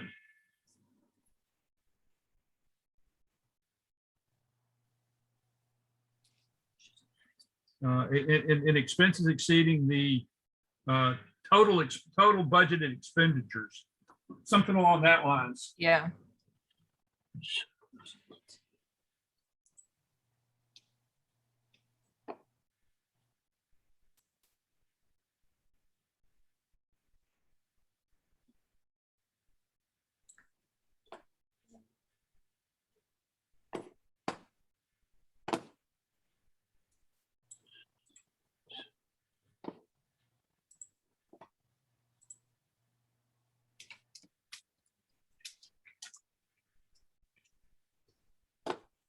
Well, let's see. Do we need to add in expenditures or just budget? Well, I mean, it's the expenditures that we're going to need the approval to Sure. spend.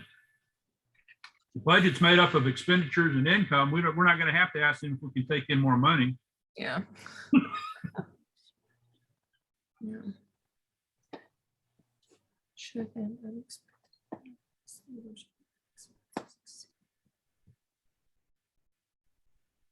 I would say the total budgeted expenditures. Oh, budgeted. Yeah, budgeted expenditures. Yeah. Okay. That makes a lot more sense for.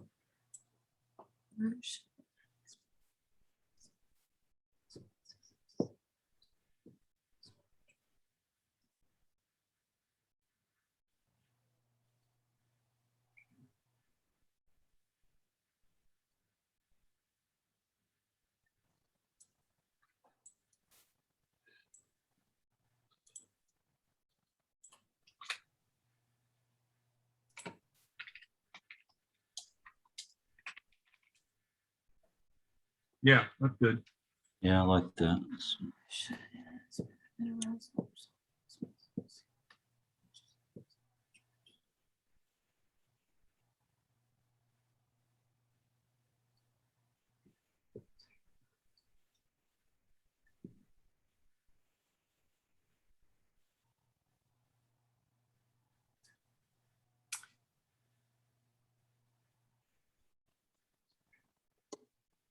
And then do we need to clarify just majority vote to pass or leave it as is with that?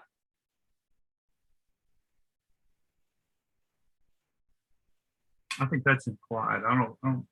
Yeah, we might say the board can request maybe a revised budget during a, Rather than propose.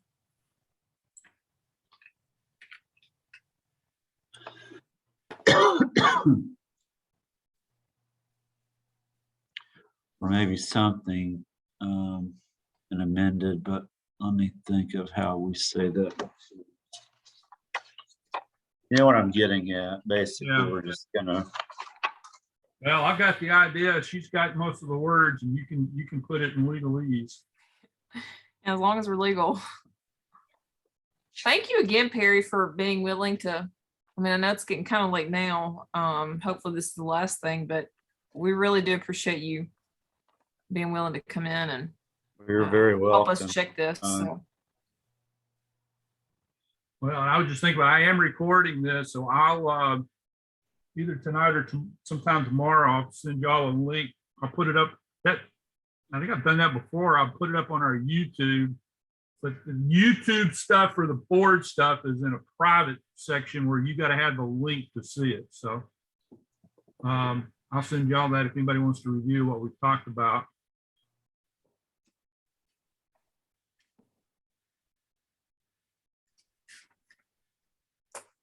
I think that sounds pretty good. I mean, because it is something that we really don't, I mean, it doesn't happen a lot. I was thinking maybe request to amend the budget, maybe. Does that sound better?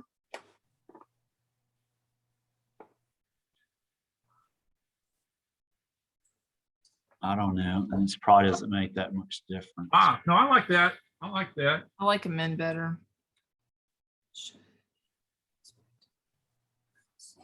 Because that's what we would be doing. Yeah, we would have, yeah. We said, look, folks, we have 1,000 for repeater maintenance. You know, we just got a call from Barry. It's going to really be 4,500. We're requesting to amend the budget. You know, Yeah. submit that to you for a vote. So We're amending it, yeah.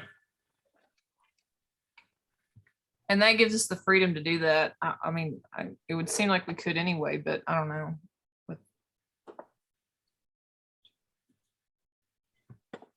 now in 944, we do talk about how we vote for the budget, but we put the February stuff in there. Let me see. 944 talks about the voting for the proposed budget at the February meeting. So we may want to add that sentence. We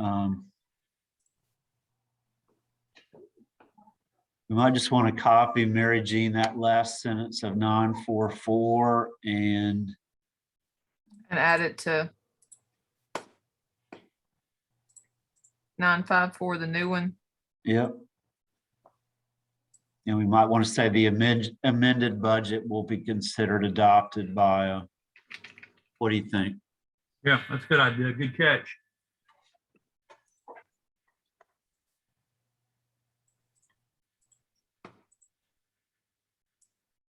Okay, so shouldn't unexpected.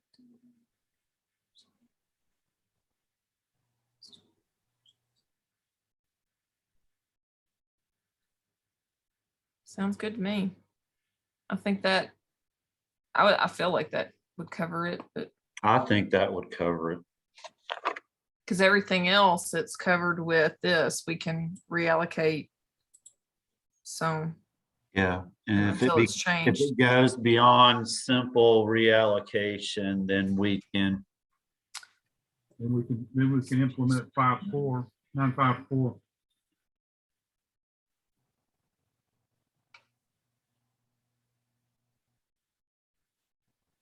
Right.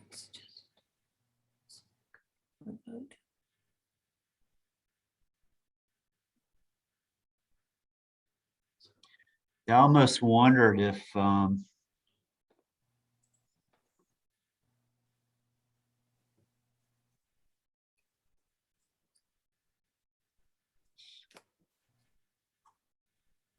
almost wonder now if 954 might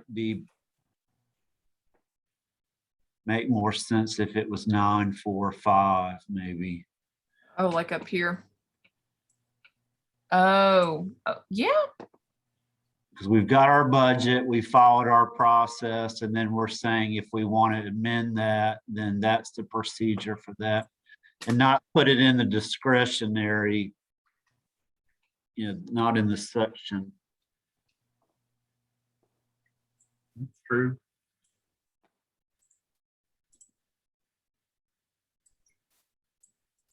It kind of makes more sense to me to have it in. Yep. Good catch. non- Yep.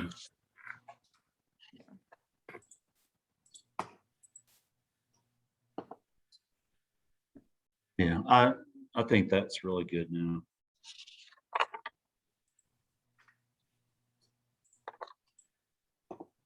Okay. Do we need to clarify?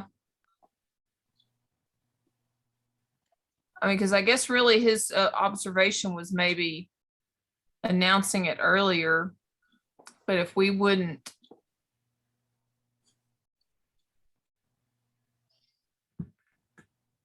even have it, we'd really have to bump up that whole process earlier to be able to advertise the budget earlier.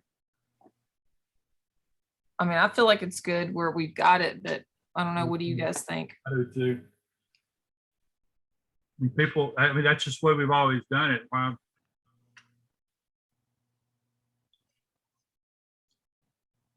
And it's in the bylaws. It's not like it's popping up on them. Well, I guess my thing is like even, I don't know. I mean, if it's on the website, it's very, because it's on, if it's in Sparks, so that it'd be on the website. So anybody in the world could log on and look to see. So it's not like it's just, we'll send it out to a couple members or whatnot. I mean, it's literally out there for the world to see and look over the proposed budget.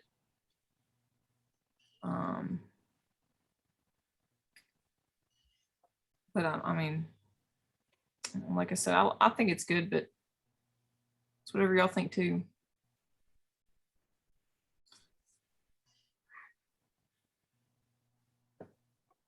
No, I think it's good.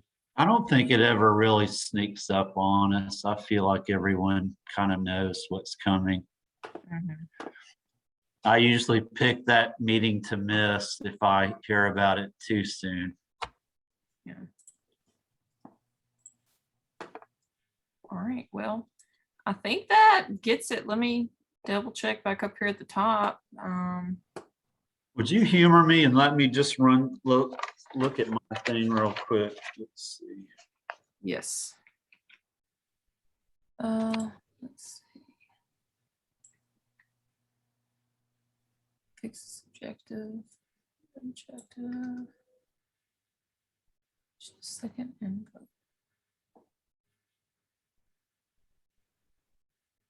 Which that, I guess, is not necessarily going to impact the bylaws. Right. So we can't get rid of that, though. Everyone enjoys that too much.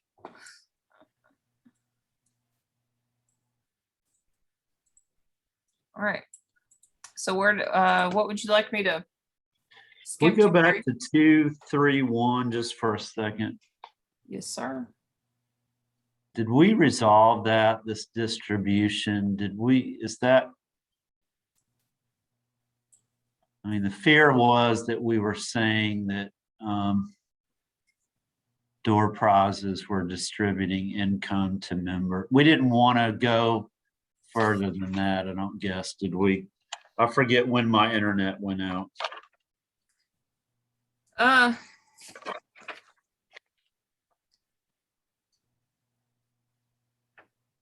think the only notes I wrote down there was should be good. So Okay, it all right. seemed like that's what we had gathered, but I don't know. I mean, now that we've done everything else and we've had time to kind of work through everything else, I mean, if we do need to clarify it, I mean, now's the It's fine. time. Yeah, it's fine. I think it's fine. Or do we need to clarify even about hiring at a fair? I think maybe you had mentioned at some point or somebody, the fair market value. One point of just saying, the club may pay, members fair market value for goods or services, performed to the club, and Good idea. the club is going, the club may allocate funds to purchase door prizes or may distribute door prizes or whatever. I guess I could envision a thing where like, Steve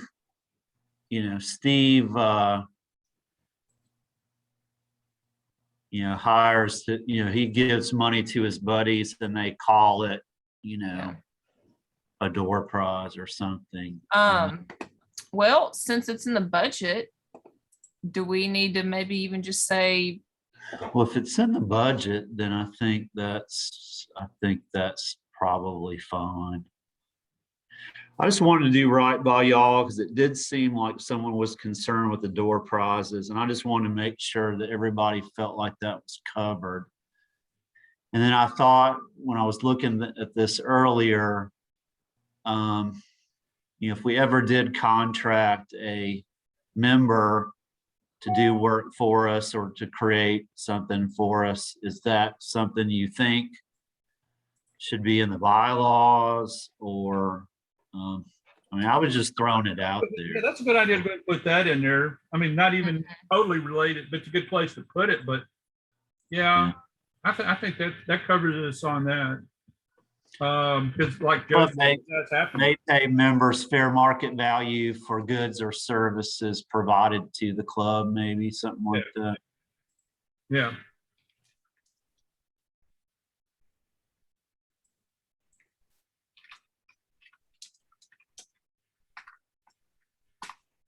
And I didn't know if you wanted to even go into reimbursement. I didn't know if that. I don't know what kinds of things people complain about, but. Our deal, I don't know if Barry has to pay by a credit card and then get reimbursed from the club, or if he'll have a club check right then and there, or how they do the payment on it. Yeah, Yeah, so I that's almost the way I thought, did it last time is I just had the treasurer cut me a check and I had it ready for him. Okay. you may say the club may also reimburse members for, I don't know how you would want to say that, but I guess I just I didn't quite understand what event prompted this whole section. I just guess I wanted us to be covered if, someone raises their hand and say, well, paying someone for the signs was a distribution of income to a member or something, just to cover y'all. You may say the club may also reimburse members for authorized expenses or something like that. I don't know how, I'm just thinking out loud there. Well, because there's something was brought up about the door prizes and stuff. Do we want to add to the no part of the income of the corporation may be distributed to its members other than authorized or approved gifts and prizes? Budgeted, or say budgeted. Yeah. Prizes. Here we go. Let me share this screen real quick because I'm thinking maybe back when they first started revising this, I guess pre 2017, I think they were rewording. But that was something, Ken, that it was kind of all at the same time. Ken was, that kind of stopped us from doing the door prizes. Ken found out some sort of. No, Linda did. Linda or Ken, yeah. So this might be where they were I didn't really see anything else in the bylaws as they are now about it, but I'm guessing maybe this amendment, whenever it was passed. So no part of the net earnings of the Delta Amateur Radio Club shall in order to the benefit of or be distributed. Oh goodness, y'all. Sorry. Distributable to its members, trustees, officers, or other private persons, except that the Delta Amateur Radio Club shall be authorized and empowered to pay reasonable compensation for services rendered and to make payments and distribution in furtherance of the purposes set forth in Amendment 1. All right, exactly. So that's So we where I was just need to getting maybe at. copy. It's the part of same that. idea, we can pay for goods and services to members and so forth. I kind of like what it looks like on ours. The newer one. Okay. If we want to say, reimburse maybe add and reimburse authorized. Club may reimburse members for authorized expenditures. But I think if people are concerned about the door prizes, let's just put it in that we can do that. That way we can say, hey, you know, that's part of our bylaws. We can give out door prizes. It's non-proportionate and shall have. If we want to reimburse Barry, we might want to say something like the board may reimburse members for, Well, you already have it for goods or services.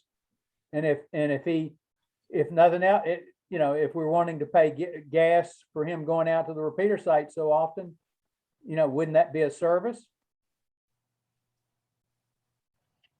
I don't know. I'm not a financial guy, but I would see that more as a expense. Well, it's an expense, you know. Like goods and services, I'm thinking, you know, It's for one of him our to members provide makes service. signs for field day, you know, we can pay them. If someone, you know, if we pay a member to go out and, I don't know, mow the grass at the repeater site or something, that's a service.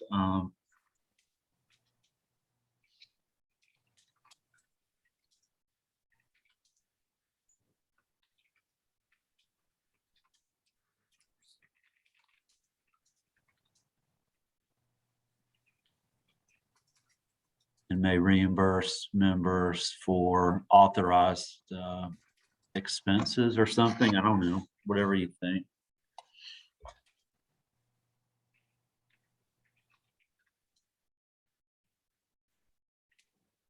That's good. Yeah, that'll work. Something like that. Do we If need we to want say to- anything about the budget? Maybe would that help No, for wording? I doubt it. I think Yeah. authorized helps. It helps us there. Yeah, I think that's good.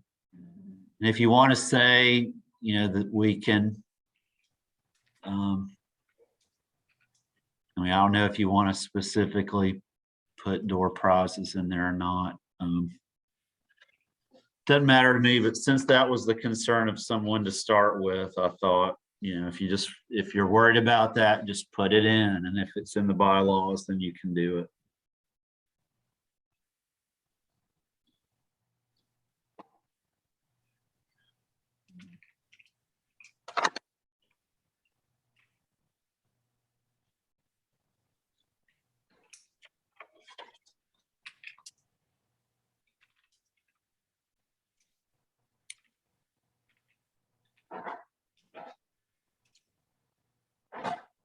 I know, I saw you pause in there. That's just as may. I mean, since it's in the budget, it may not even be needed to be addressed in that, you know, it's not really a distribution, it's a budgeted item, so. I don't know, I'm just. Do we even Let's need leave it that in much? there. Let's leave it in there. Yeah, 'Cause like you said, now that way, if the state comes back to us and says we can't do it, we can say, hey, it's in our bylaws. exactly. And I mean, it's not like we're giving away a car or something. Heck, we, I need a car, let's do that. Okay, All right, I'm gonna try to be quick, but could I go to,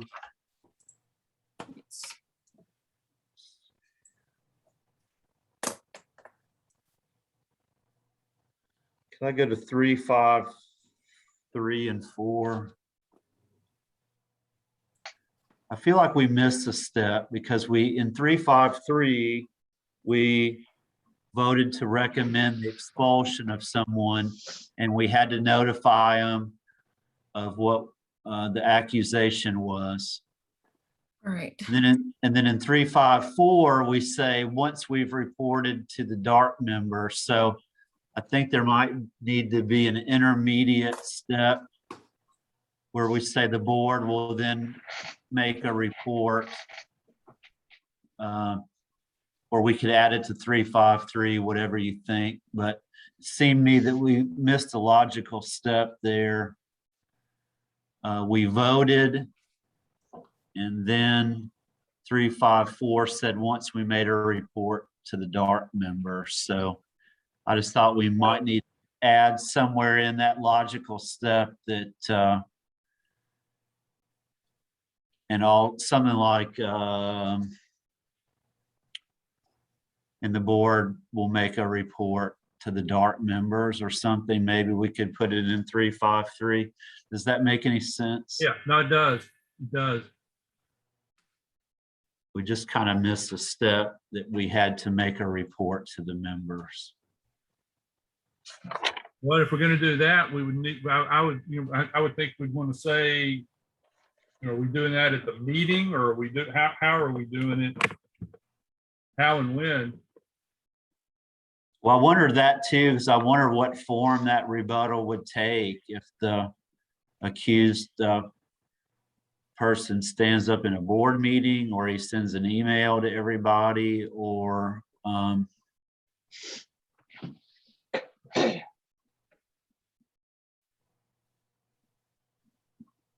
because in 355 it goes down and it talks about a vote.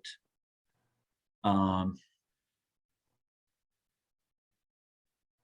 so I didn't know if we just wanted to say that it would be at a membership meeting, or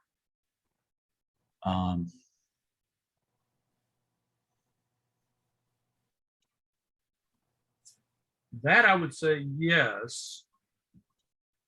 But I was shaking my head while I was thinking, do we want to make the announcement at one membership meeting and then have the rebuttal at the next one? Do we want to have that drag on for a whole month? That would be a lot of drama. yeah, I know. So you may just want to say, I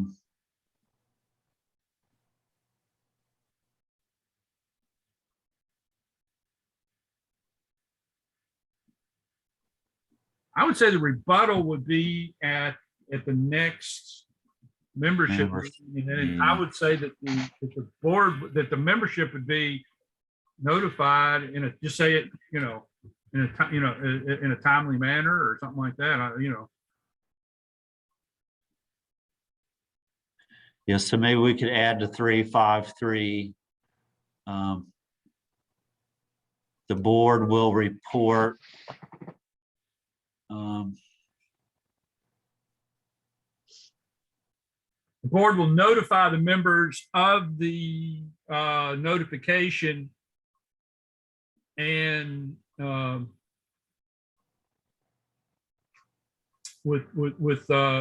board will notify the membership of its decision and of the circumstance and their, because it's going to be of the recommendation. The board will notify the members of the recommended expulsion.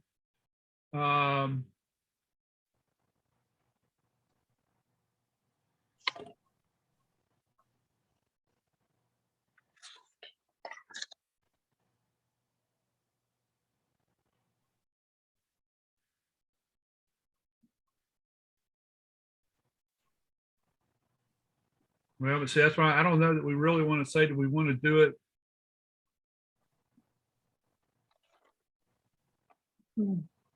Don't change it yet, but do we want to accuse somebody? Right, somebody comes to one of us at a meeting and brings up something that we feel that needs to have an expulsion. All right, they come up to us at the meeting Wednesday, we all get together and we go, "Dadgum, man, I didn't know he did that." And then we bring it up, we do it, but we tell the board members the next month, and then the next month is when they have the vote. This thing could drag on for 2 months. yeah. Yeah. So 354 requires the board to make a report to the DART members. So we could just say in 353, the board will Because if I think, I don't know, I may be getting what you're thinking, because to connect that jump from notifying the member to putting a time on it. But something, I guess what I was, and my wording is not right here, but just trying to get the Yeah. train of thought rolling, is that like, I would think, to be fair, I mean, I feel like if it got to that point, it's gonna be a probably bad situation anyway, but to be fair to that member, it wouldn't be right, I think, for them to say, oh, well, this is the day of the membership meeting. Let's drop it in the mail today and then vote on it, before that member. I guess making sure that if return receipt is requested, making sure that that member has at least received it. And then I would think, try to move as quickly as possible for the sake of the membership, but I don't know, I mean, or do you want to say within 2 meetings or within 1 month, or I don't know. Hopefully we don't have to ever deal with this, but Well, hopefully Yeah, don't. need- really. A lot of us were around when we had that Yeah. problem, when we had that deal drag on with the, the not Yeah. accepting a member. We know what kind of drama that can Yeah. actually So, hurt the club more than help it.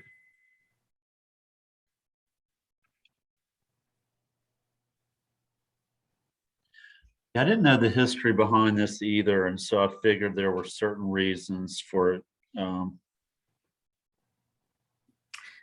I guess guess, would, in 353, I guess I would just say the board will report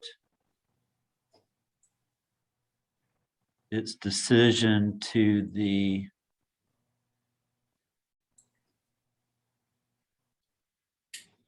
membership of DARK or something like that. And then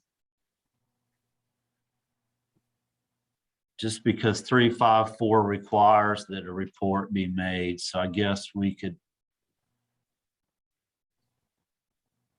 what if we maybe, instead of, I mean, I guess we could still add something in between, but what if we clarified this sentence? So maybe if we said, if the board votes to recommend to expel, the accused member must be notified of the accusation of misconduct. And the date of the date the board will file the report to the membership by so maybe clarifying here that we pick the date, because then that might kind of open it up where there's a little more flexibility to the board to, Since we're doing a return receipt requested, why don't we say that the members will be notified a couple of days after receipt?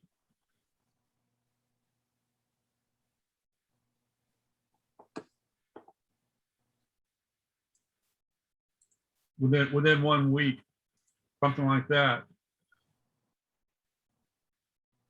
well, and thinking what the way we've got it now, because I know we had this issue a couple, or I guess a week or two ago.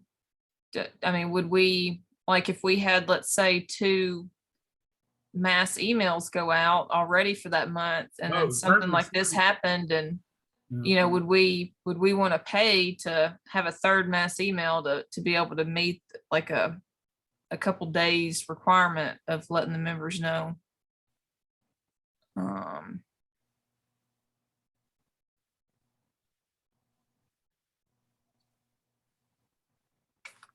I don't know. I was thinking maybe like,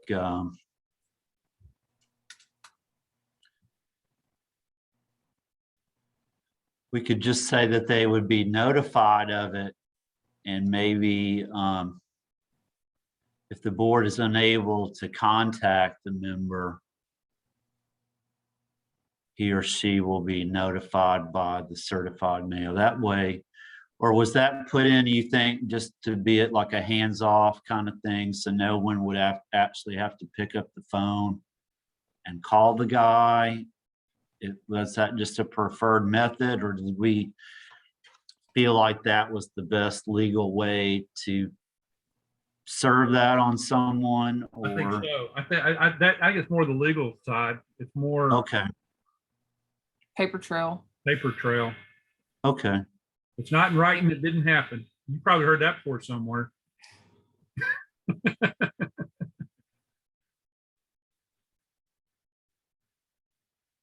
Maybe just say the membership will be, the membership of DARK will be notified of the board's findings at the next scheduled membership meeting. The accused member will have an opportunity at that meeting to present a rebuttal. I don't know. That would shorten That the, would shorten it. Yeah, I'm okay with, yeah, I think maybe I was even misreading something and thinking it would be a 2-month deal. Yeah, we could do it. We could notify them and do the rebuttal all at the same meeting, I guess. 'Cause you know, if something like that comes up, word's gonna get out. We do. yeah. Okay, so what?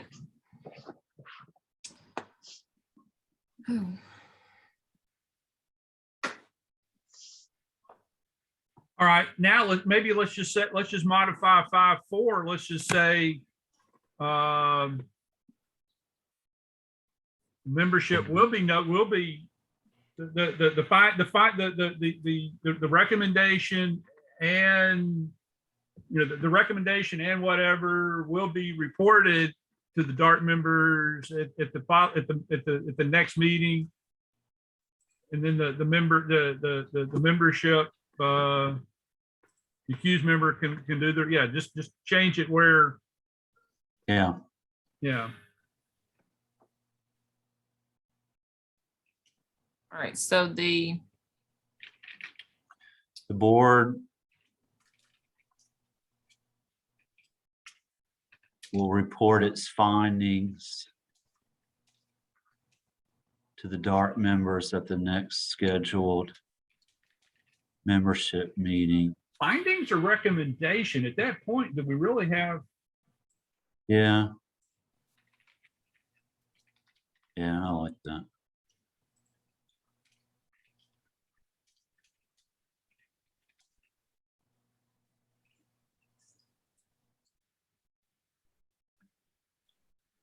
I guess the next scheduled yeah, membership.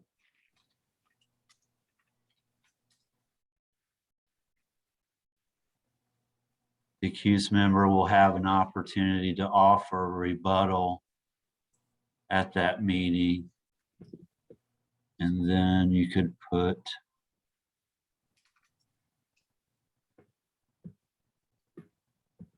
the member does not present a rebuttal, his membership will be terminated or whatever.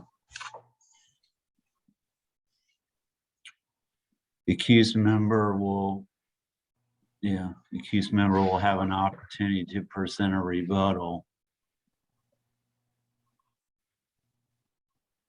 well, we'll have one.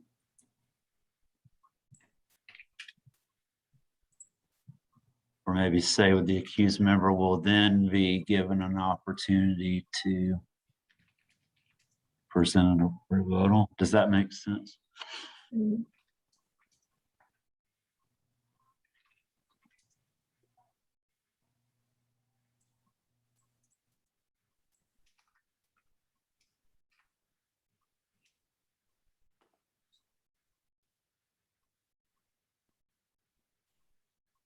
And I guess you could just take the within 60 days out. Yeah,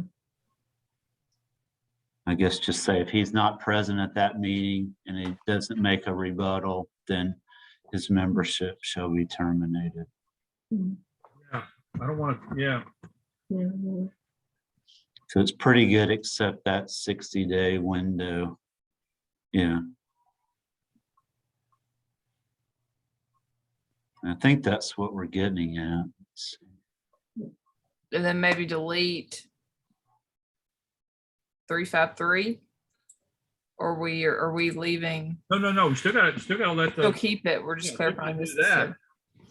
Okay. So the board has voted to expel, and then in 354, we're reporting this recommendation to the dark membership at the next membership meeting. The accused member will then be given an opportunity. Yeah, I like that.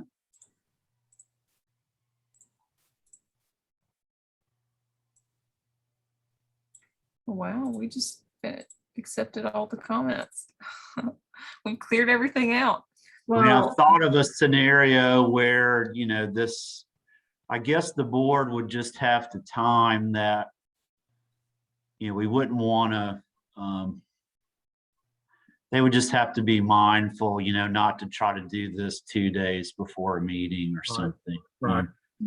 But I hate to bind you by putting in there things like, well, and if it's received, whatever, then we gotta get, you know, you'll just have to be mindful, I guess, of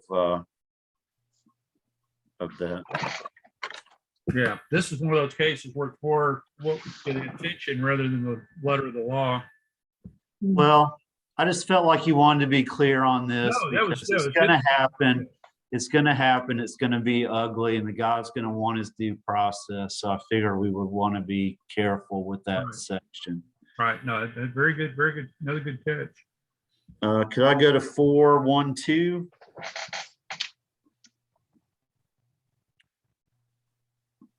I don't know if we have a historian or counsel, but it says that the president has to appoint them. So if we don't have them, we might just want to say may appoint. Okay, yep. Because I don't, if we have those people, I'm not aware of them. yeah, Mm-mm.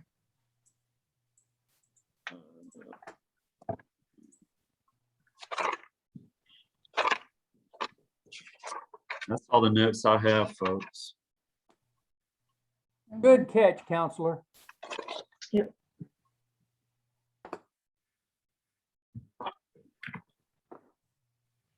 Good deal. You get first dibs of the cashew nuts next time we have cashew nuts. I thought you were gonna say cash, Cashew nuts. and then you had to put shoe nuts in there. All right. That and the bear claws used to be the big thing everybody liked at the meeting. Oh, yeah. I learned not to, when I was doing the refreshments, I learned not to have the bear claws during the summertime. Keep them in those closet during June, July, and August. To get a little rank after a while. Okay. All right. Well, if nothing else, here in a few minutes, I can email this to the board, and then Perry, I'll copy you on it along with the, I mean, if we think that we're ready to present this in Sparks and propose it at the September meeting, I mean, we can rock and roll, but if not, we've got a couple weeks to kind of look over it and think on it, and I guess maybe decide at the board meeting if we're ready to go forward or not. Let's decide at the next board meeting but I think we're ready to, I mean, we beat it as enough as we can. Let's throw it out there. That'll be the main thing I'll talk about in the president's corner, and that'll be good. So yeah, if you could do that, if you could send us the final version, and then I'll use that, and it takes me a while, believe it or not, to save and then upload the videos and stuff, but I'll reply with hers. I tell you what, I'll actually send this video and Perry, so that if you want it, I've got the other videos from the other meetings that we've done, if that might help you. And, not that you have to look at it at all or anytime soon, but overall, if that might help you, some of our trains of thoughts on some of this. Yeah. For everybody as a refresher, I'll send a link for all the meetings that we've had. Okay.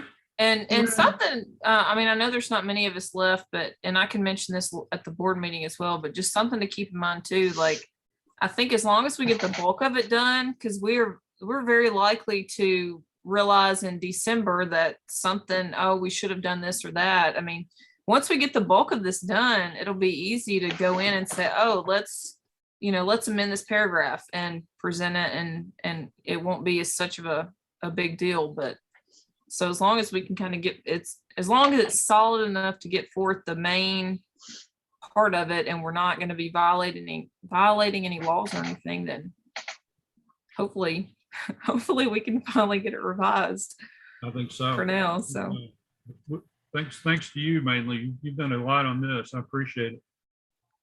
All right. so we've all been meeting. So, but yeah, Steve, I got a text that Jim had tried to get in and couldn't get in. Okay. Update on Huntsville, we paid for the bus, paid for the 24 tickets to the Ham Fest, and paid for the biscuits and have $15 for the refreshments. Can't buy much beer for $15.